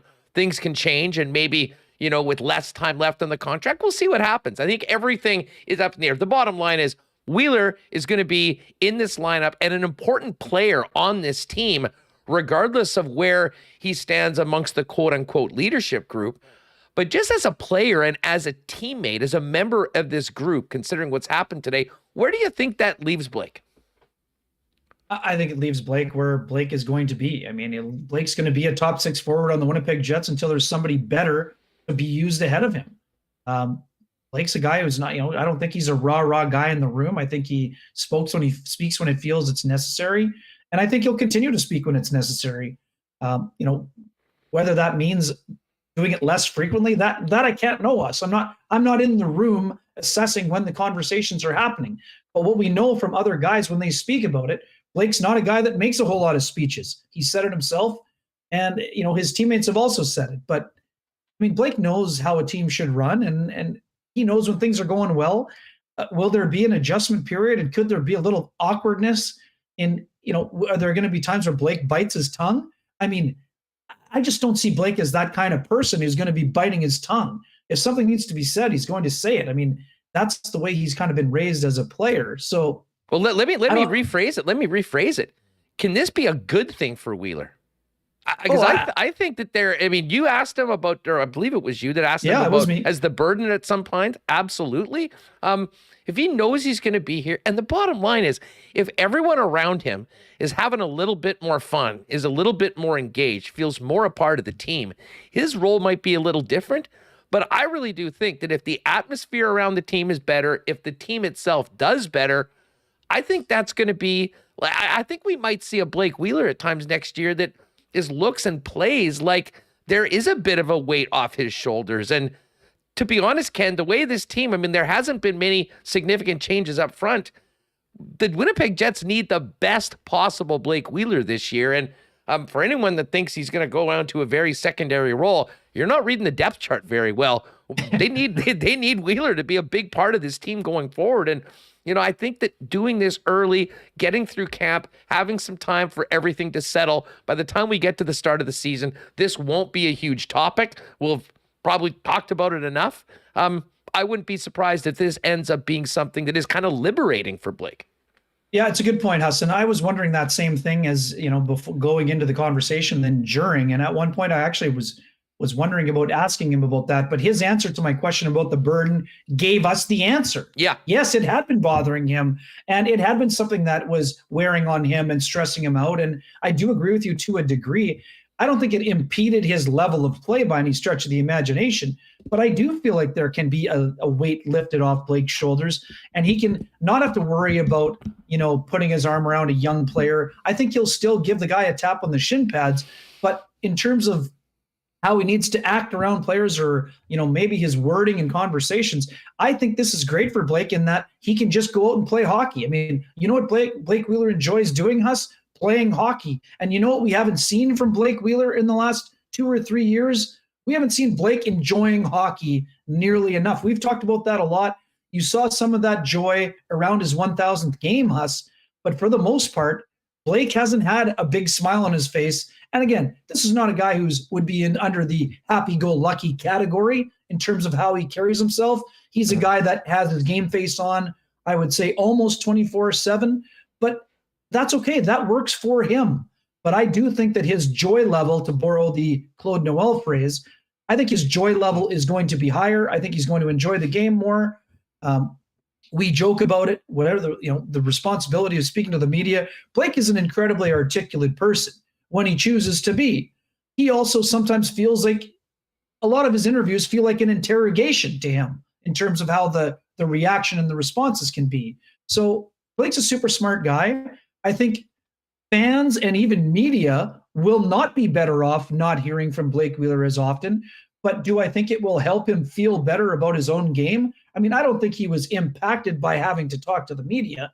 And let's not kid ourselves, those number of appearances dropped during COVID because the room wasn't open. Blake's a guy that spoke to the media basically every single day after he became captain until the rooms closed. So did that become a nuisance? Sure. But the biggest thing for Blake is how he plays.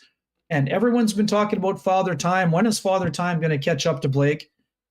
I still think that Blake is going to be a productive player for the Winnipeg Jets. And, whether if he felt bad initially about having the C removed, I do think, back to your original premise, that he will feel like a bit of a weight has been lifted. And I do think it could potentially help him play a better game, for lack of a better term. And that's not we never question the effort. I think he will be able to take a deep breath and just go out and do what he likes doing best, which is being an NHL player. Well, you know what, 100%. And, back to your point to Blake, not really seem to enjoy things very much over the last few years. And I certainly got that as well.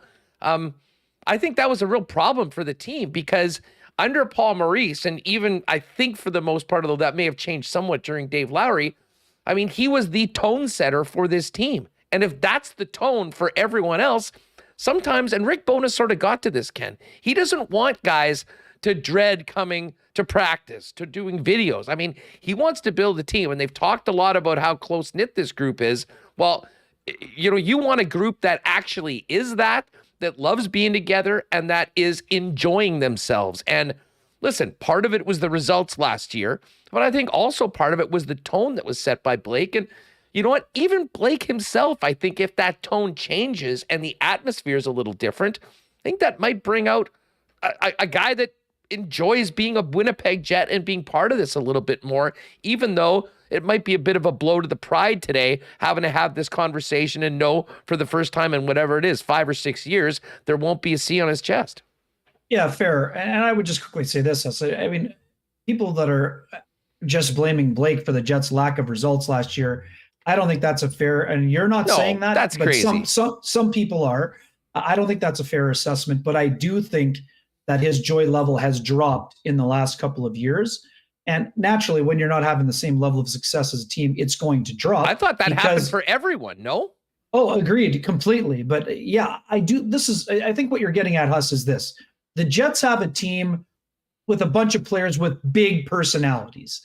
And what we remember about Blake is that one of the most things he was thankful about, not today where he expressed gratitude for never dreaming of becoming an NHL captain, in leading up to his 1,000th game, he was so happy about the ability the Jets gave him to be himself.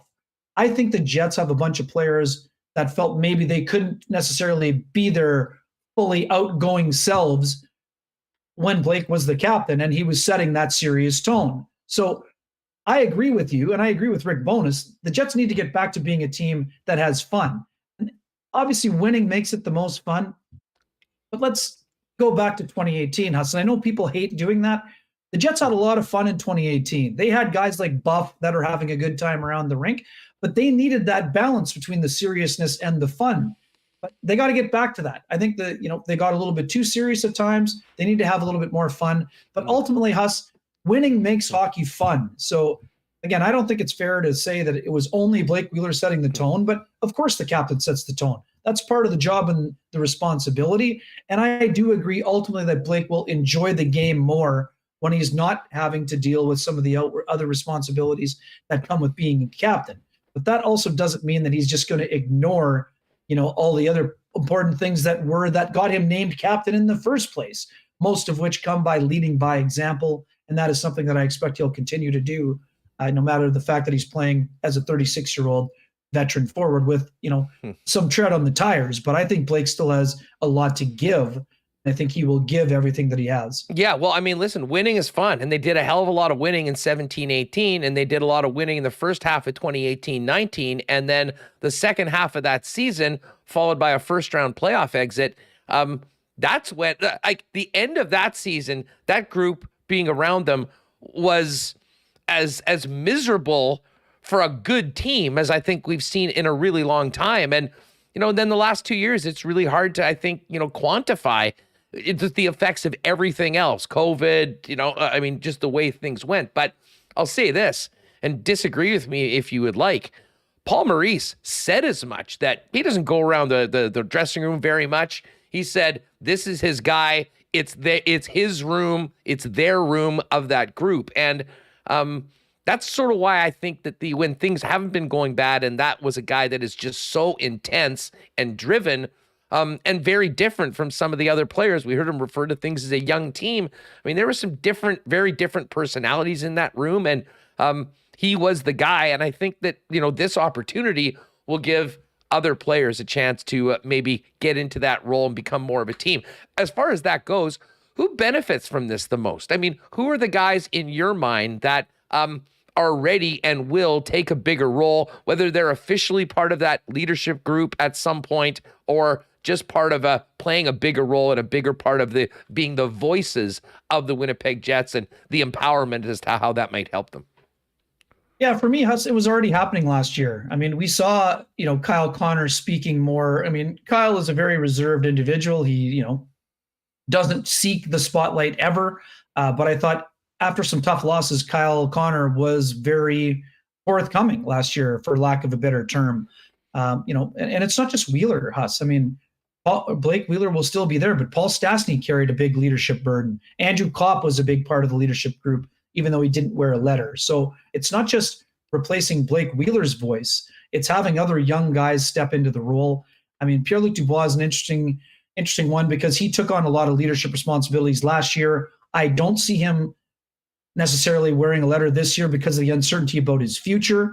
But I do see guys like Nikolai Ehlers and Adam Lowry and Kyle Connor being guys that could be letters. Connor's an interesting one to me because he doesn't seek the spotlight, he won't necessarily wear a letter, but he definitely will be in the conversation for one. But I think he was already growing into that role last year in terms of what he was sharing publicly. Nikolai Ehlers was a guy you always saw after tough losses, often speaking from the heart. I think Brennan Dillon would fall into the category, Huss, that he could wear a letter easily. But to me, Brennan Dillon is one of those guys that Rick Bowness referred to today as a guy who doesn't need a letter to lead. So I'm not sure if he's going to wear one or not. He would be someone that would be under the conversation as well. Hey, those are the guys that stand out to me. Let me ask you, what about Mark Scheifele? Like, if you'd asked me this at the end of last season, I would have said, hell no. I would have even been surprised that he was on this team. Things have changed. We're certainly hearing a different Mark, or a Mark that we remember from a few seasons ago.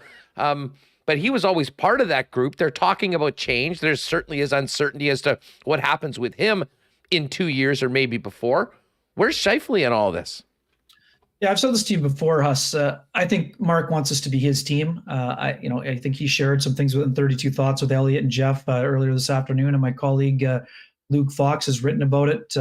He didn't go after he was told by Bowness. He wasn't going in saying, hey, I want to be the captain or anything of that nature. But I think down the road, I think Mark would be open to becoming the captain. I think you will see him still wear a letter. I think it's important for the Jets to show that they are firmly in Mark Scheifele's camp. I think we've talked about this a lot, about the attitude. I wouldn't even say attitude change. It's the return to the guy who loves hockey that we've seen this summer. I think that showing that you are fully under, having Mark Scheifele as a guy you're going to count on, Huss, I think that's the best way to get the best version of Mark Scheifele. And I know a lot of people are saying, oh, strip everybody of their letters. I mean, I just don't think that that's necessary. I think that once the captaincy has been removed from Blake Wheeler, you got the team's attention. You don't need to say, oh, you know what I'm going to do now? I'm going to send a message to Mark Scheifele. I'm going to strip him of his letter and see if he likes it or not.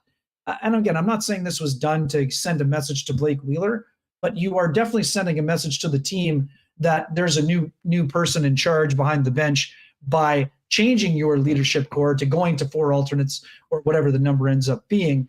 I just don't see a lot of value in saying, Rick Bowness said today again, and you were there, Huss, last year was last year. No one's going to erase last year, and no one's going to erase the video highlights or lowlights. But what I've seen from Mark Scheifele this year would not suggest to me that he is a guy who needs his letter stripped off of his jersey. Ultimately, it's going to be up to him to show that once the season starts. But to me, Mark is someone who wants to have a strong voice in the room. He wants to be part of the leadership group. And, based on what we've seen this summer, I think he deserves to keep his letter. Now, if all of a sudden you're not seeing any effort when the year starts, now you're having a different conversation. Well, yeah. And what have we seen this summer? That happening. What have we seen this summer? He did an interview with Sarah before he played a golf tournament. Plus, we spoke with him at the Southwood that day also. He's done several other things where the happy-go-lucky Mark is back. I want that so much to be the case. He made it clear that he wants to be better, Huss. He's made it very clear. I mean, ultimately, the proof is in the pudding, as a Mr. Fuji used to say on wrestling when we used to enjoy wrestling. When we used to, come on. Oh, we still enjoy it, yes. It's just a different time. It's up to Mark. But to me, Huss, I mean, again, I understand some people are out there shouting from the rooftops, strip the letter off of him. I mean, what are you trying to accomplish by doing that? You're not helping him feel better about himself. You're not helping his value. He's too important to the team, to be honest. I mean, it would be a risk so what that I'm not sure. are you trying to accomplish by doing it? I don't see any value whatsoever, and nor do I see the Jets. If that decision was being made, Huss, I think it would have been in the press release that we saw today. So to me, A, I don't think they need to do it, and B, I think it would be far too the consequences far outweigh the potential benefits that you're trying to I mean, if this was the 80s or the 90s, by all means. But Mark Scheifele doesn't need a fire lit under him, Huss. He has made it clear he was not happy about last year. He doesn't want a repeat performance, and he knows what he has to improve upon in order to avoid that repeat performance. So to me, I don't think you're sending any message whatsoever. But if the behavior doesn't change, I don't think you'll be seeing him wearing a letter for long. Rick's already got a built-in excuse. You've got a cast of rotating characters. Yeah. But let me go back to what I just said before. I think there's a much better chance that Mark Scheifele ultimately becomes captain of the Jets than he would be stripped of an A at this point. Again, and I'm not saying Mark will be a captain this year. It would probably have to include another contract with the Jets. But I think it's far more likely that Mark ends up being a captain of the Jets than him losing his C or A or having it stripped off of his jersey. Yeah, no, listen, I'm with you, and I think that's right. But I think the reasons for that is that, especially with the Dubois situation, they need Mark Scheifele to be the best Mark Scheifele, and they need him to be. There's no one, I think, that can impact a turnaround more than Mark Scheifele being the best version of himself. But we know that wasn't the case last year. And I guess the reason why I bring this up is that, it's very easy to put this all on Blake Wheeler as the captain. And he was the guy that had to go out and talk today. And he's the one that's sort of, bearing the brunt of this right now. But I mean, let's face it. I mean, this was Scheifele and Wheeler for a long, long time. And Mark, for all the things that we're talking about with Blake, we were saying the same things about Mark for most of last season. So I guess it's just important from my perspective that this is not all hung on Blake and you think that we're going to make this happen and then everything's great. There's a lot of guys that need to step it up, and there's no one more important than 55 in my book. Yeah, I mean, I've said it flat out on this interview several times already. This is not a Blake Wheeler issue. The Jets had some, things that they needed to get cleaned up, and we'll see if they've got them cleaned up. I mean, ultimately, it's up to them. I see signs from Mark Scheifele that he wants to be part of the solution. I think he has acknowledged that he was part of the problem, but this is not a one or two player thing. I mean, you don't just miss the playoffs because one or two players don't live up to their expectation level. I mean, this team had a bunch of players have career years, but they had a bunch of guys who didn't play well enough, and they didn't play well enough collectively, which was ultimately where they were at. Rick, again, hinted at it. We heard earlier in the week before the young stars about how they want to play a different system, be more aggressive. about the facial. I think Remo was playing get it together, my man. The Wheel of Winners is going on in the background right now. I wonder who won. The beauty of the YouTube going live here. And also I've been enjoying the background of the Blake Wheeler interview the entire time we've been talking as well. Yes, come on, Remo, let's go. I love it. Ken, just few heaters for the CTO today. That being said, there is a lot going on. This is a very different show than normal. I was talking to you at 12:32 at the Iceplex, and we both had to rip back, and we do have the Blake Wheeler clips coming up, and we're going to hear from the captain. So, folks, if you're waiting to hear from Blake or you're waiting for the marble race, hang tight. We've got both of those coming up. Ken, this will be a conversation. We'll see how this goes going forward. I'm really looking forward to hearing more from Rick Bowness when training camps get started and just see how things are different and the changes that he spoke to. But very quickly, what are you looking for and looking forward to seeing this weekend in Penticton with 3 of the Jets' last 4 first-rounders playing out in BC? Yeah, Huss, it's interesting. I mean, I wish I was down in Penticton checking out the action, but again, this is all about getting your feet wet. I think we're talking about surprise from the start of the interview. I'm a little bit surprised that Cole Perfetti is taking part. I fully applaud the Jets and for Perfetti welcoming the opportunity with open arms, given how much time that he missed. But it's a little bit more rare to see a player who, I mean, again, Cole's still a young guy. We forget about this all the time. He should basically just be getting ready to turn pro, but he's already played a year with the Moose, and then he had a year where he split time between the NHL and the American League. So, it's a little bit more rare to see a guy going back for a third time. But because Young Stars has been held for so long, I'm glad the Jets and Perfetti made the decision to have him there. And for Chaz Lucius, getting ready for his first NHL camp after also having ankle surgery that cut his season short. Chaz missed out on so much opportunity last year. He hadn't played since February either. He missed out on a chance to play in the Frozen Four with the Minnesota Golden Gophers after having a great start to the year. So it's a great opportunity for him to get some game action under his belt, to get his timing down. You want to see how some of these young guys are meshing together. I mean, Brad Lambert, if you're Brad Lambert, what stinks? Being scratched in the gold medal game at the World Junior. So you know what you'd like to do? Go out and dominate at an event against your peers before going to your first NHL training camp. But this is something that having covered the sport for, more than 2 decades, I love the enthusiasm. Guys like Lucius and Lambert, when they say their plan and their goal is to make the NHL, I applaud them for it, but I just don't think it's a realistic goal to be set for this fall. But again, I also understand why those guys have to say that, because if you don't feel like you belong, how are you going to play your best? So I think this is a great opportunity for those guys to get their feet wet. I think they're incredibly talented players who will be on the Winnipeg Jets roster within a couple of seasons. Whether that's 2 or 3 will be up to them and their development curves. But these are 2 incredibly talented individuals. I'm looking forward to seeing more of Daniel Torgerson, Huss. This is a guy I saw him play a little bit with the Moose at the end of last year. He's the kind of guy, we talk all the time about roster construction and what the Jets look like and their organization looks like.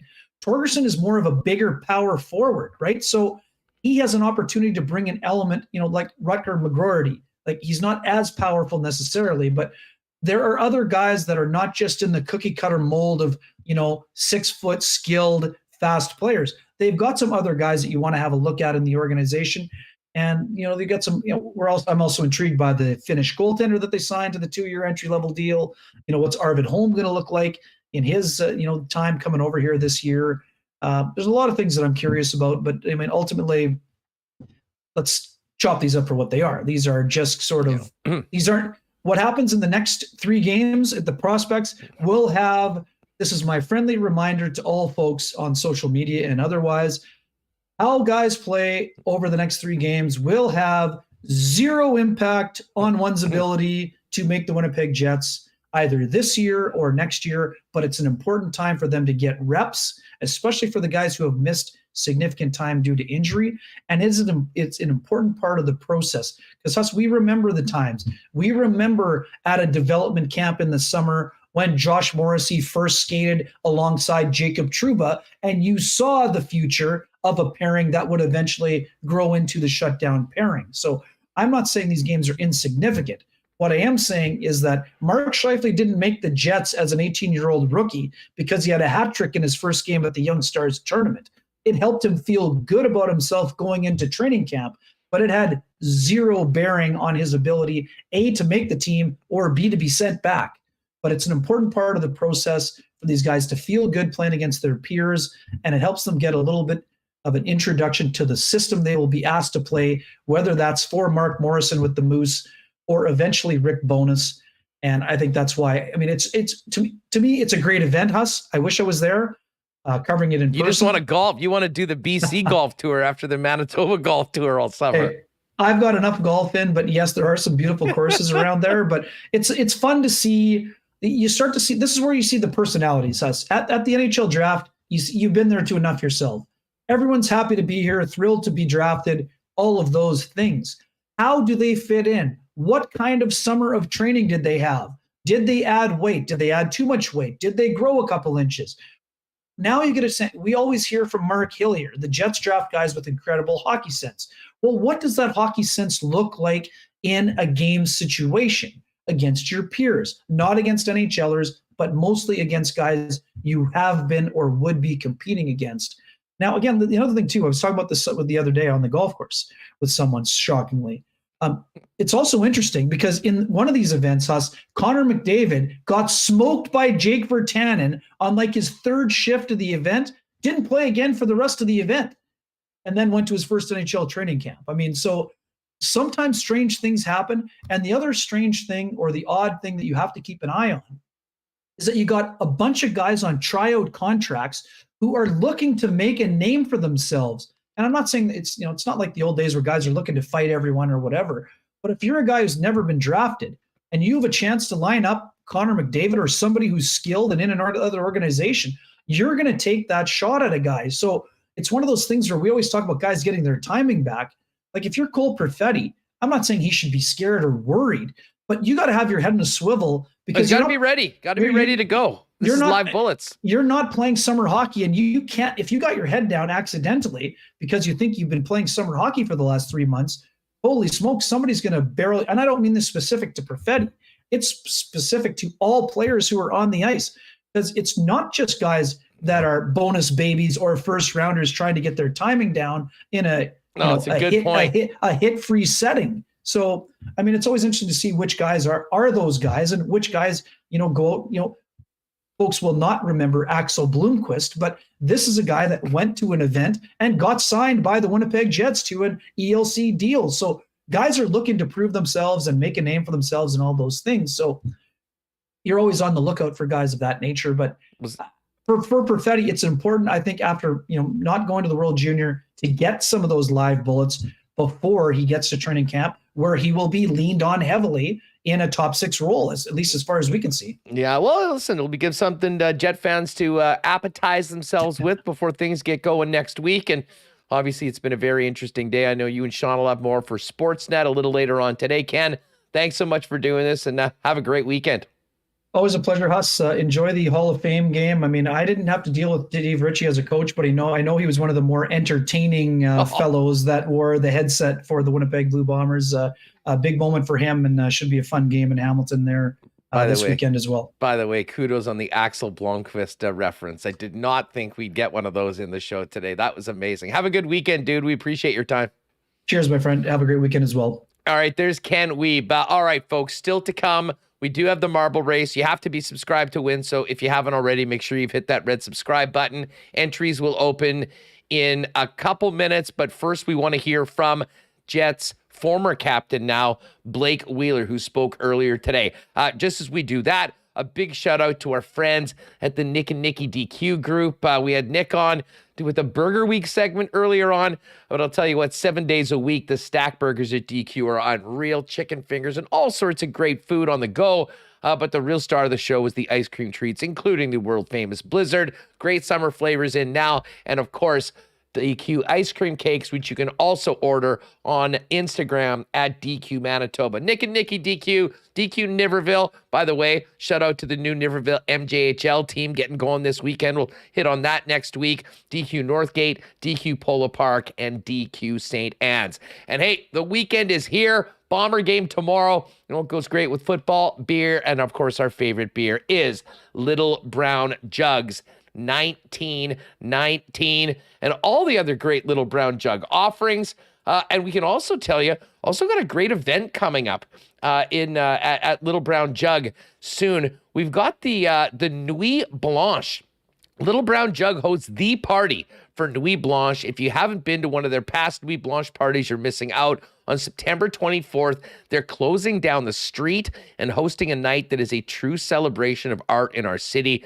The night features the Moss to Flame art installation, live music performers Rob Knaggs and Leosa, dance performance, and more. The party goes till 2 a.m. and is free, so don't miss out. September 24th down at Little Brown Jug. And of course, live racing at Assiniboia Downs is back Monday, Tuesday, Wednesday next week. Just 4 or 5 days left on the live racing schedule. A little later than normal, but we will take it. Looking forward to getting the picks back with Remo. Make an arrangement or a reservation for the Terrace Dining Room and that incredible prime rib buffet before the season's over by calling 885-3330. All right, we will do marbles in a minute, but let's hear from Blake Wheeler. Remo's been working hard chopping up these clips, so we've got them for you.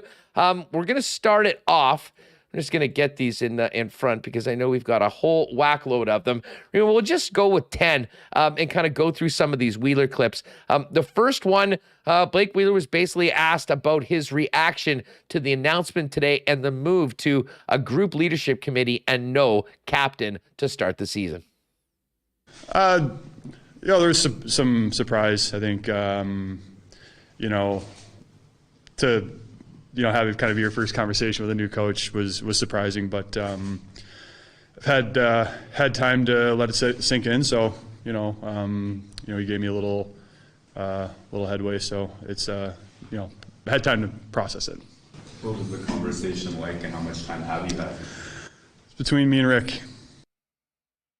All right, and that's sort of the same thing that Rick had to say. Like, you know what? I'm not going to speak for Blake. You can ask him, and obviously the media certainly did. Wheeler was asked, in his opinion, what led to management's decision. I mean, I hate to speculate. I'm not going to tell you what I think they're thinking. Certainly after disappointing seasons, there's conversations between management and not just myself, but every player on the team. So that's no different last year as, a year where we felt we could have won it all. All right, so there's Blake Wheeler. Nice hat that Blake's wearing today, by the way. Wheeler was also asked, with this decision, going forward, being a member of this team, whether he will, I guess, try to, wear an A this season. I don't need a letter on my jersey. I think there was a time in my career where that validation was important to me. I don't need that anymore. I'm really looking forward to watching, a lot of the guys that I've had a privilege watching kind of grow up, step into sort of an expanded role. And, if you think that because of this, I'm just going to fade into the back and not be a leader on this team, you're sorely mistaken. All right, there. That was a memorable line by Blake Wheeler. By the way, shout out to our guy Tyson Duchorn and Cord Kicker.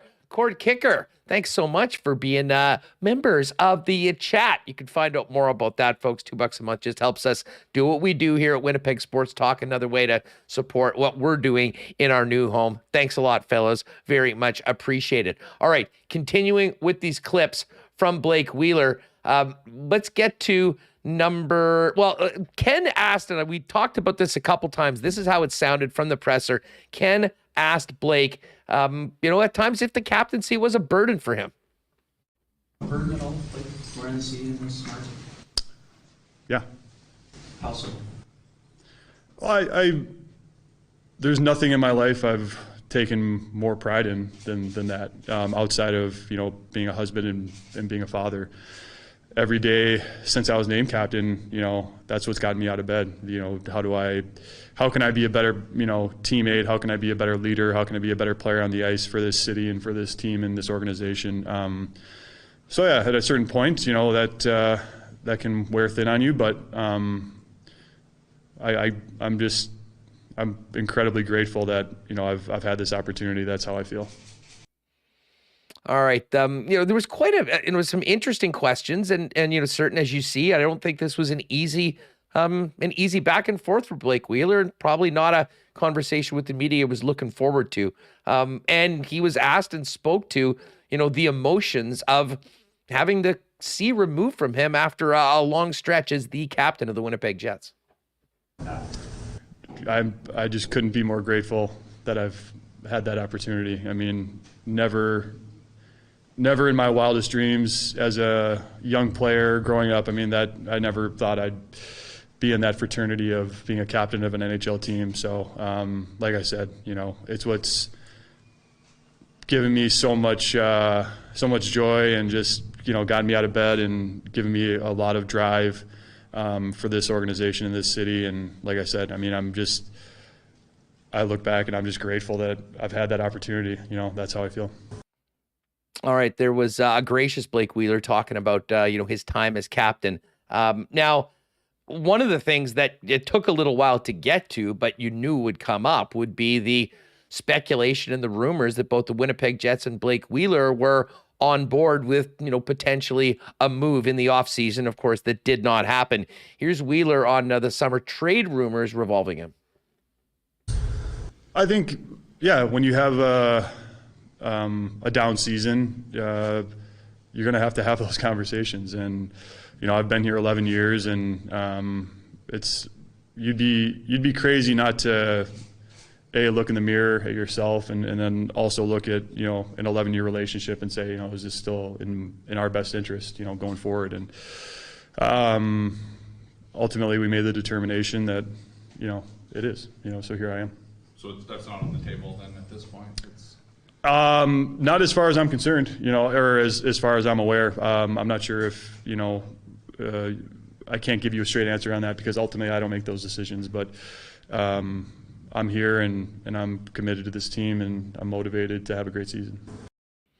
All right. So, Darren, Ken and I talked about that. I mean, it certainly wasn't that, he's asking to get out, but I'm not sure whether things for him personally have changed much or certainly have changed in a positive direction with the announcement today, as opposed to maybe where things were in the summer when it was reported that, he was on board with potentially a change of scenery. Let's go to number 20.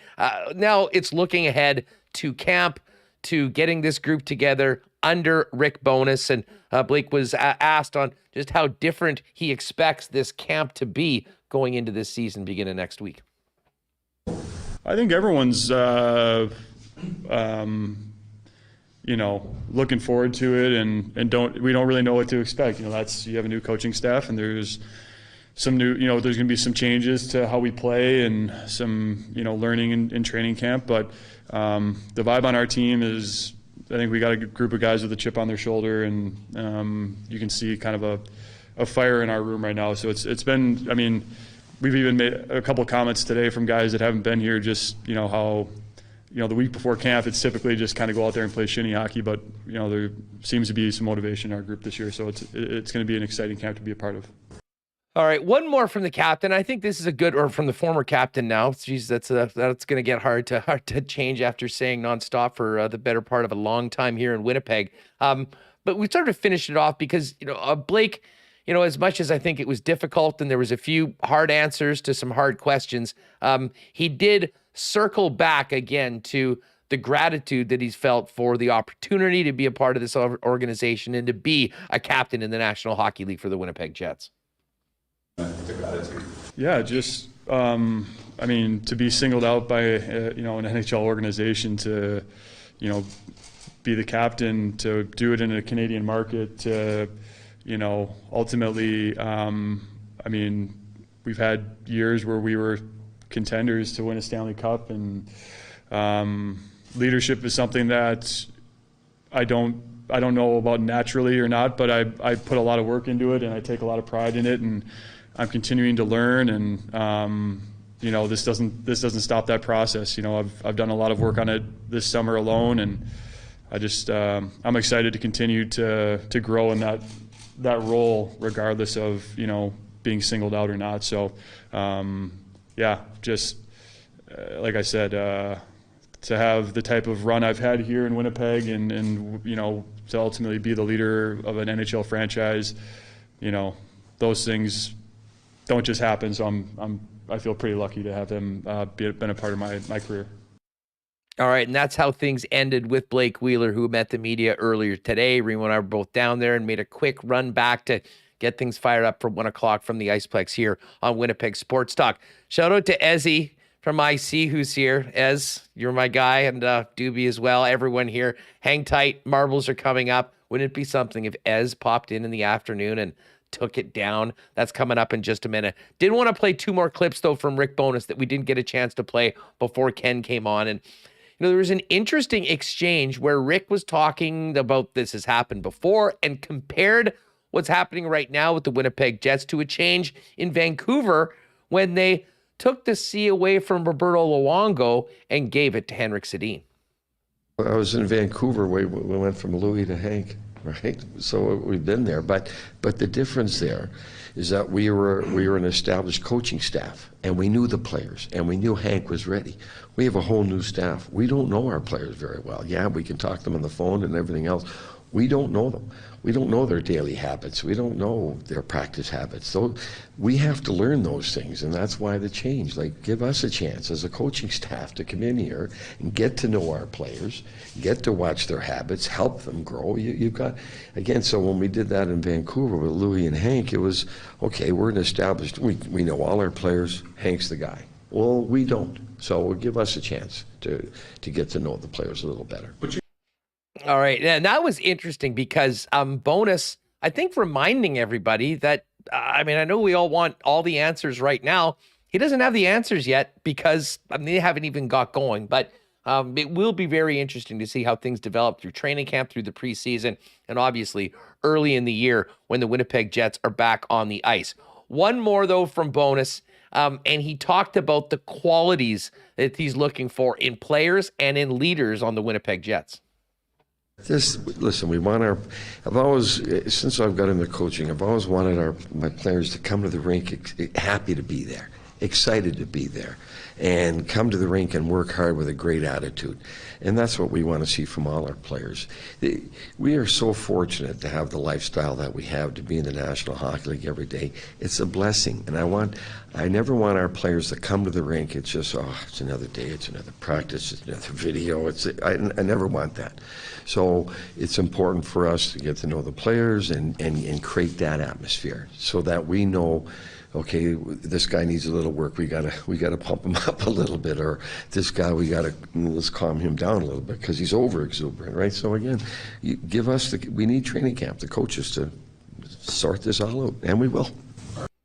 All right, there was Rick Bowness, and I love that answer. I was in that room, and I was hearing what he had to say, and I think that's I think it'll make a big difference to the team, but I also think that if that can actually happen, and you have a group that is obviously enjoying playing together, playing for each other, playing for this city and this fan base, I think that's going to resonate and go a long way with a fan base that, I think there's a level of wait and see from many of you that, maybe we're regulars at the rink and maybe haven't been over the last little while or planning to be going forward. All right.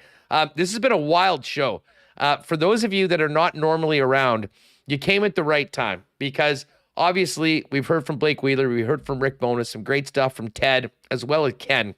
But it's Friday, and that means it's time to get into the marble race. Now, it's totally free to be in the marble race. We've got some great prize, a Winnipeg Sports Talk hoodie with our friends at Canadian Club for the winner, but you do have to be subscribed to the channel to win. So if you haven't already, kindly hit that red subscribe button, and it'll be great. You'll be able to get all our fresh Winnipeg Sports Talk content there for you, simple and easy when you get on YouTube, and certainly helps us spread the channel as well. So hit that red subscribe button, and then all you got to do is you see everyone doing in chat right now, put in !marbles.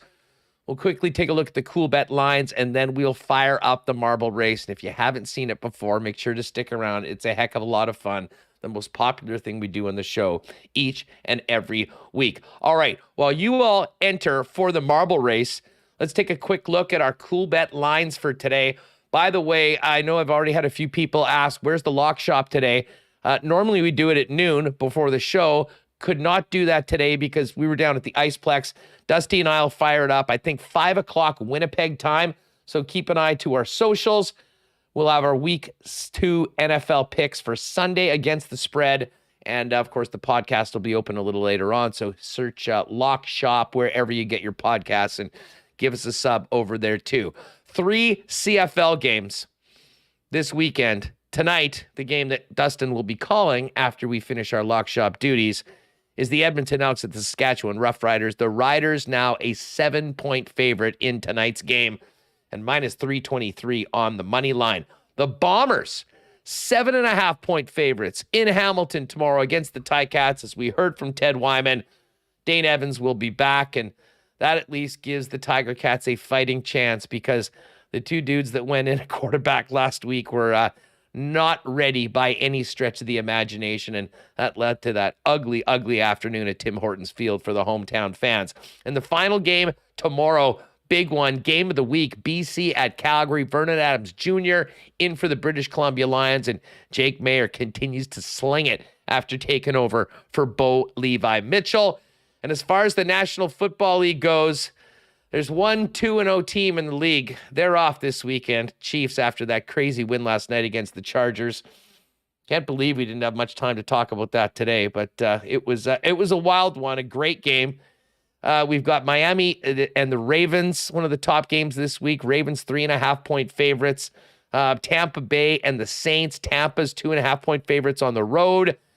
We've got the Rams looking to bounce back from that ugly loss to the Bills on opening night. 10.5-point home favorites. And how about the Denver Broncos after Monday's debacle? Broncos 10-point favorites at home against the Houston Texans. Packers Bears on Sunday night. Packers 10-point favorites at home.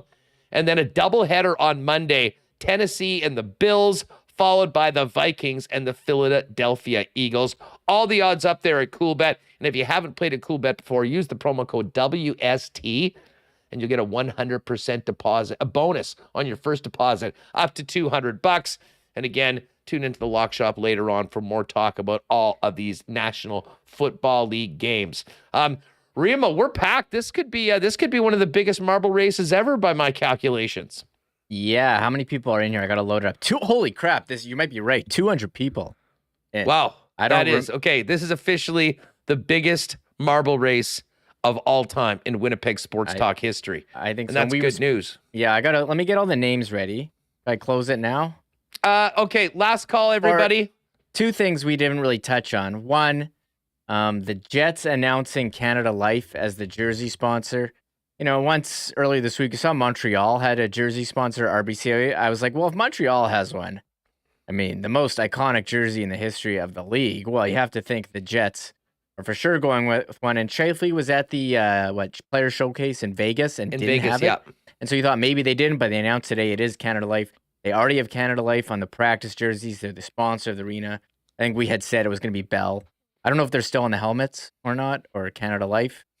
You previously was the Bell MTS Center, big sponsor. So Canada Life it is, whatever. It actually I thought it was done tastefully on the Jets.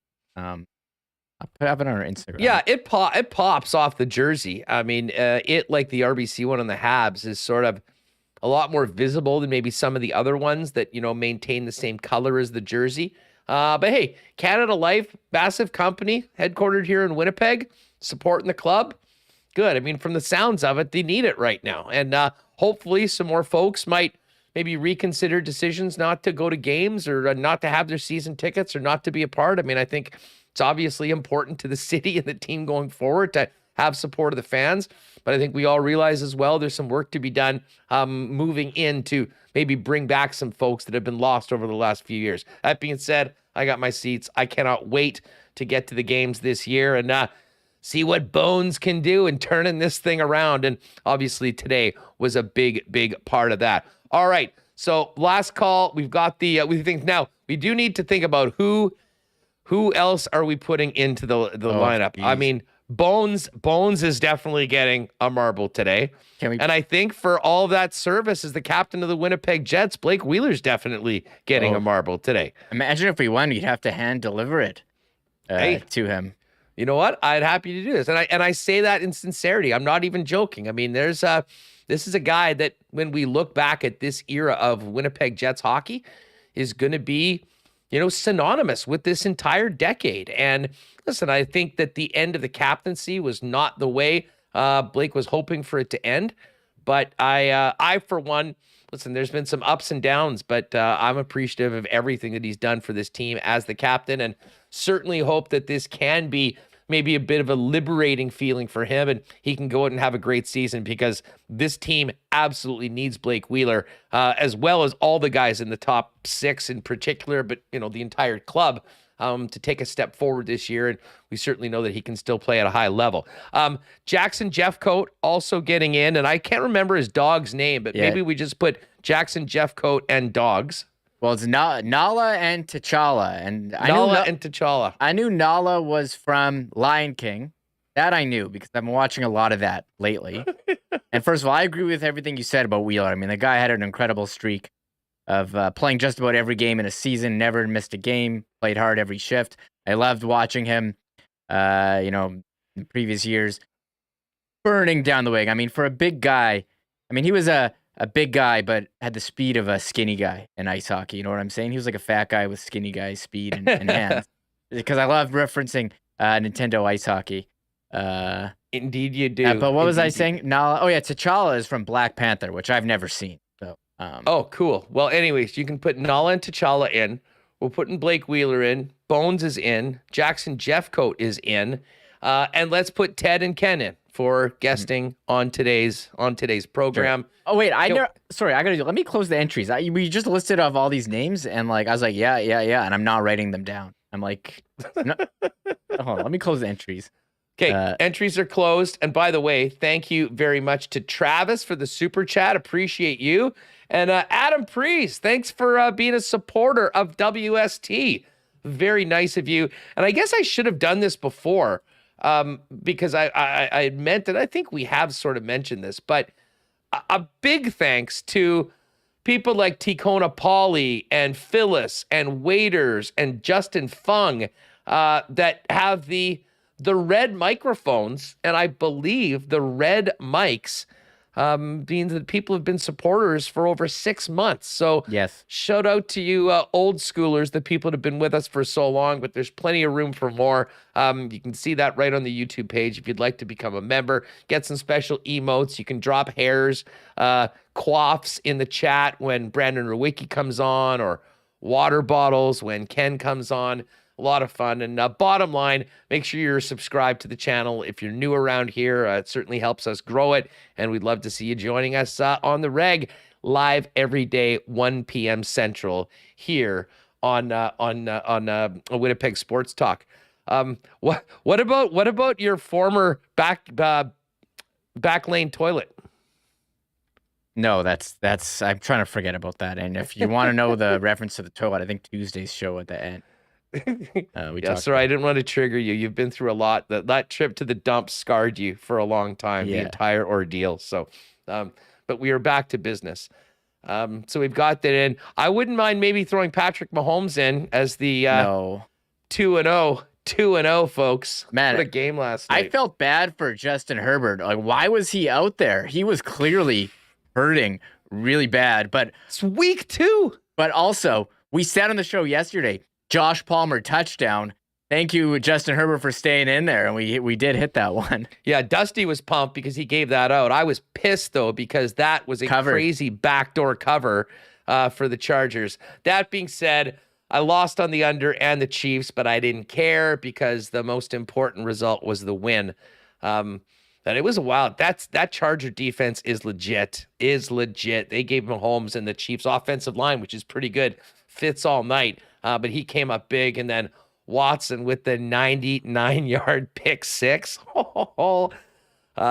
Big win, and cannot wait. Those two teams are playing on Grey Cup Sunday in the late game, so hopefully the Grey Cup starts a little later than normal, and we can check out that game at SoFi, and then finish it up with the main event of hopefully watching the Bombers go for 3 in a row.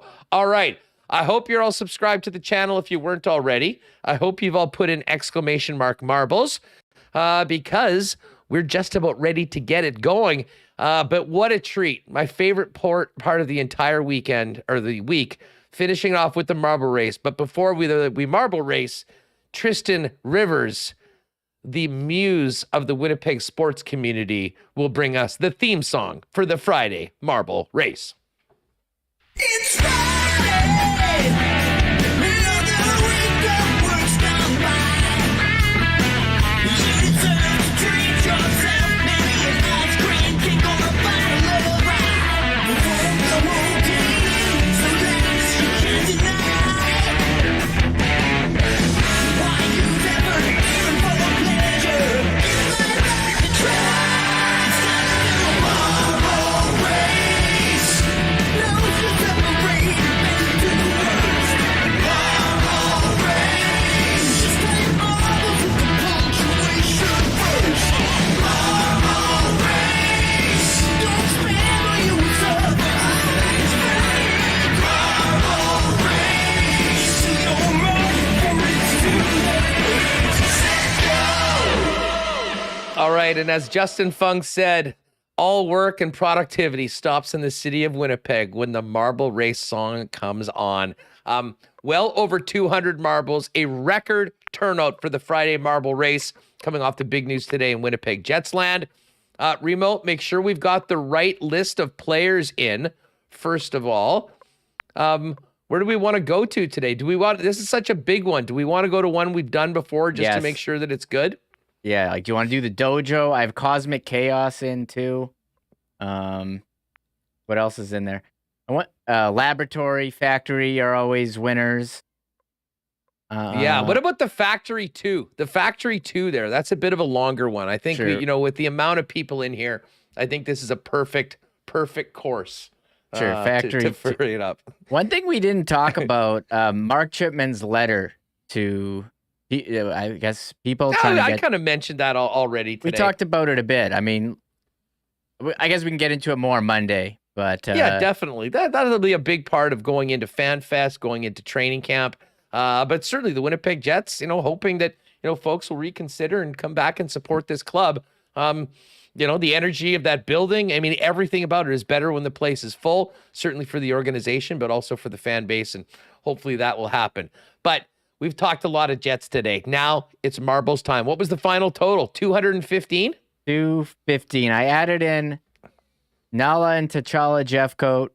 That's one entry. Wiebe, Wyman, Wheeler. Was there more that I had to do? Bones. Oh, Bones. Okay. I'll add it. So we got Rick 216. Bowness. Rick Bowness. Okay, let me add it in. Am I putting in Bones or am I putting in Rick Bowness? I think Bones in all caps, Oh. and we know who it is. Oh, I just put in Rick. Too late. Okay, anyways. I already made that decision. I was like, I should have done Bones. That's Okay, okay. We are good. All right, folks, let's get ready to do this. Shout out to Ross and Shorn, who have their side bet going on. I hope Ross lets his staff out early if he wins again today. That was his quote. We talked always about like that. to make people's weekends a little bit better, starting early. People ask. So yeah, the two guys, Ross and Bozeman. And Bozeman, They have a bet who's gonna win, and if Ross wins, beats Bozeman, he lets his staff out early. So we always have people in here on Monday like, did Ross let his staff out early? Elliot, 4%. Hang on. We're about to drop them right now. Here we are. It's the Factory, folks. Our biggest marble race ever. Thanks for being with us. We'll be back on Monday. We'll have lots to talk about coming out of the process. Oh, Ken with a nice start, and with Mike Wynn. Big start to the Factory, folks. Let's see who gets out of the opening bit first. And once again, thanks to everyone, and welcome to all the new listeners and viewers popping in today. Who do we have there? Vanishing Point. Larry Eloy. Chris Fadun, Mike Wynn as well, but Vanishing Point and Mike Eline early on. Chris in third. Velveeta. The Trevor Red Ranger looking good. And it looks like Larry Eloy, actually, I think, may have taken the first. Oh, we've got our first elimination. Who just got taken out? Larry Eloy's there. Oh, wow. The factory, too. This is a good one. Chris Fedun is now in the lead. And now we get into the first cylinder with our leaders. Vanishing Point just got rocked by something, but he's still in there. Chris Fedun right now. And a look at the crew behind. Larry Eloy is going to really have to keep it going. Oh, did Velveeta just get smoked? Somebody just got thrown over the top rope. All right, Benny. Larry Eloy. Larry with a nice lead right now through quality assurance. But again, you can get taken out in the factory at any point. But it looks like Larry has a pretty comfortable lead right now. But again, this is a longer one, so lots going on. Robert Palmer, Daryl in second place right now. Everybody chasing Larry Eloy right now in the factory number 2. Now, Larry's sort of caught up in this funnel right now. Still not in, and now we're seeing some more these individuals catch up. And there's Sean Clark and Peg City Cade and Cody Caron. A big move through the funnel. Although Cody has just been eliminated, as is Sean Clark. It's Peg City Cade right now into crash testing, moving on into the factory, into, I believe, the packaging part of it. Oh, man, we are getting a ton of eliminations right now. And it looks like Derek Schmidt right now is the winner. Derek comes in through the funnel and gets the W. Man, that was quite the end. Now we're going to get everybody else in, and we will give you a full rundown of the standings. So you can go back on YouTube and check them if you want.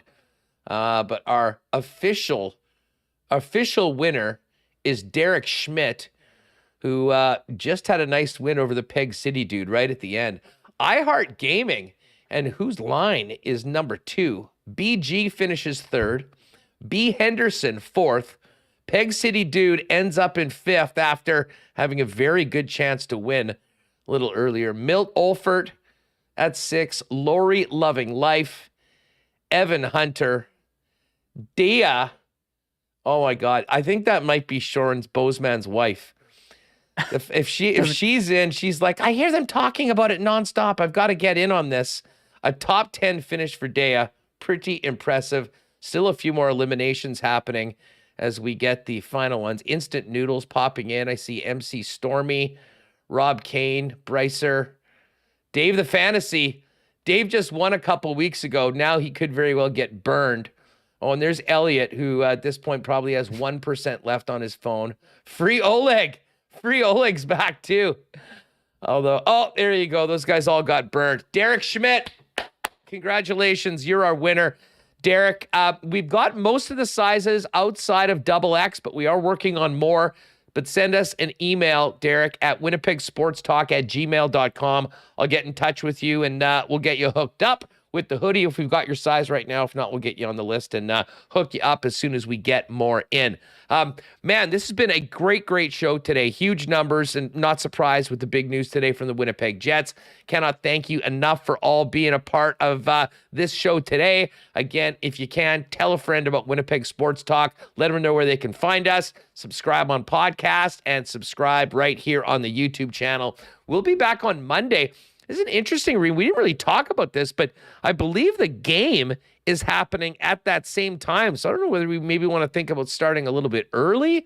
We won't want to do it later because we got to get the podcast out. But anyways, if we change anything, we'll tweet it out, folks. Make sure you're following us on socials at Sports Talk WPG, including Remo doing some great job as we enter the TikTok game as well. I believe the one that people liked the most was just me showing off a bunch of different food items from Shaw Park. But we digress. Great show today, Reem, great job getting those clips in the middle of the chaos, bringing the guests in, having just got back here right before we went. Really hectic show with all the news. Going to the availability really changed up my schedule here, but we got it done. We showed the clips. Talked about it for a long time. People are starting to get excited here for this Jet season training camp next week. And Young Stars tonight, Sunday, and Monday. I thought maybe we'd try to go head to head with the Young Stars, but maybe we do go on early. That would Well, we can talk about it. I mean, listen, I think it's not a big deal if we're on at the same time. I mean, these, as I said, we'll have 2 games to talk about from the weekend. Well, and did you hear Ken? He said no one's going to make the team from the youngsters. Well, I agree with Ken. That's 100% true. I will check it out, though. I think it's going to be pretty intriguing. Game, I believe, 6 o'clock tonight, the first game. And the links to the games are in the description of the YouTube channel. Folks, great stuff today. Thanks so much for the support. Now, I believe, are K&R going live too? K&R are going on, and Bonfire is also on. Okay, sounds good. I flipped a coin, or I spun the wheel to see who we were going to raid after, and it landed on Bonfire. So okay, perfect. Hang around. We'll take you directly to Bonfire. You can check in on Bombing in Walby for the big game tomorrow. Cannot wait to see the Bombers try and get to 13-1. And again, if you want more on the Jets side of things, head on over to the K&R channel. Kenny and Rennie chopping it up as well. Folks, thanks so much to the sponsors that make this show happen, all the people that came in today to hang out with us, and of course, Michael Remis for doing a great job behind the scenes. And that's going to do it for us. Have an awesome weekend. Shout out to the 2-0 Chiefs. Go Bombers. See you Monday on Winnipeg Sports Talk. Oh my God! Oh! Shut it down! Let's go home! Thanks for tuning in to Winnipeg Sports Talk Daily. Make sure to subscribe on YouTube and your favorite podcast feed at winnipegsportstalk.com.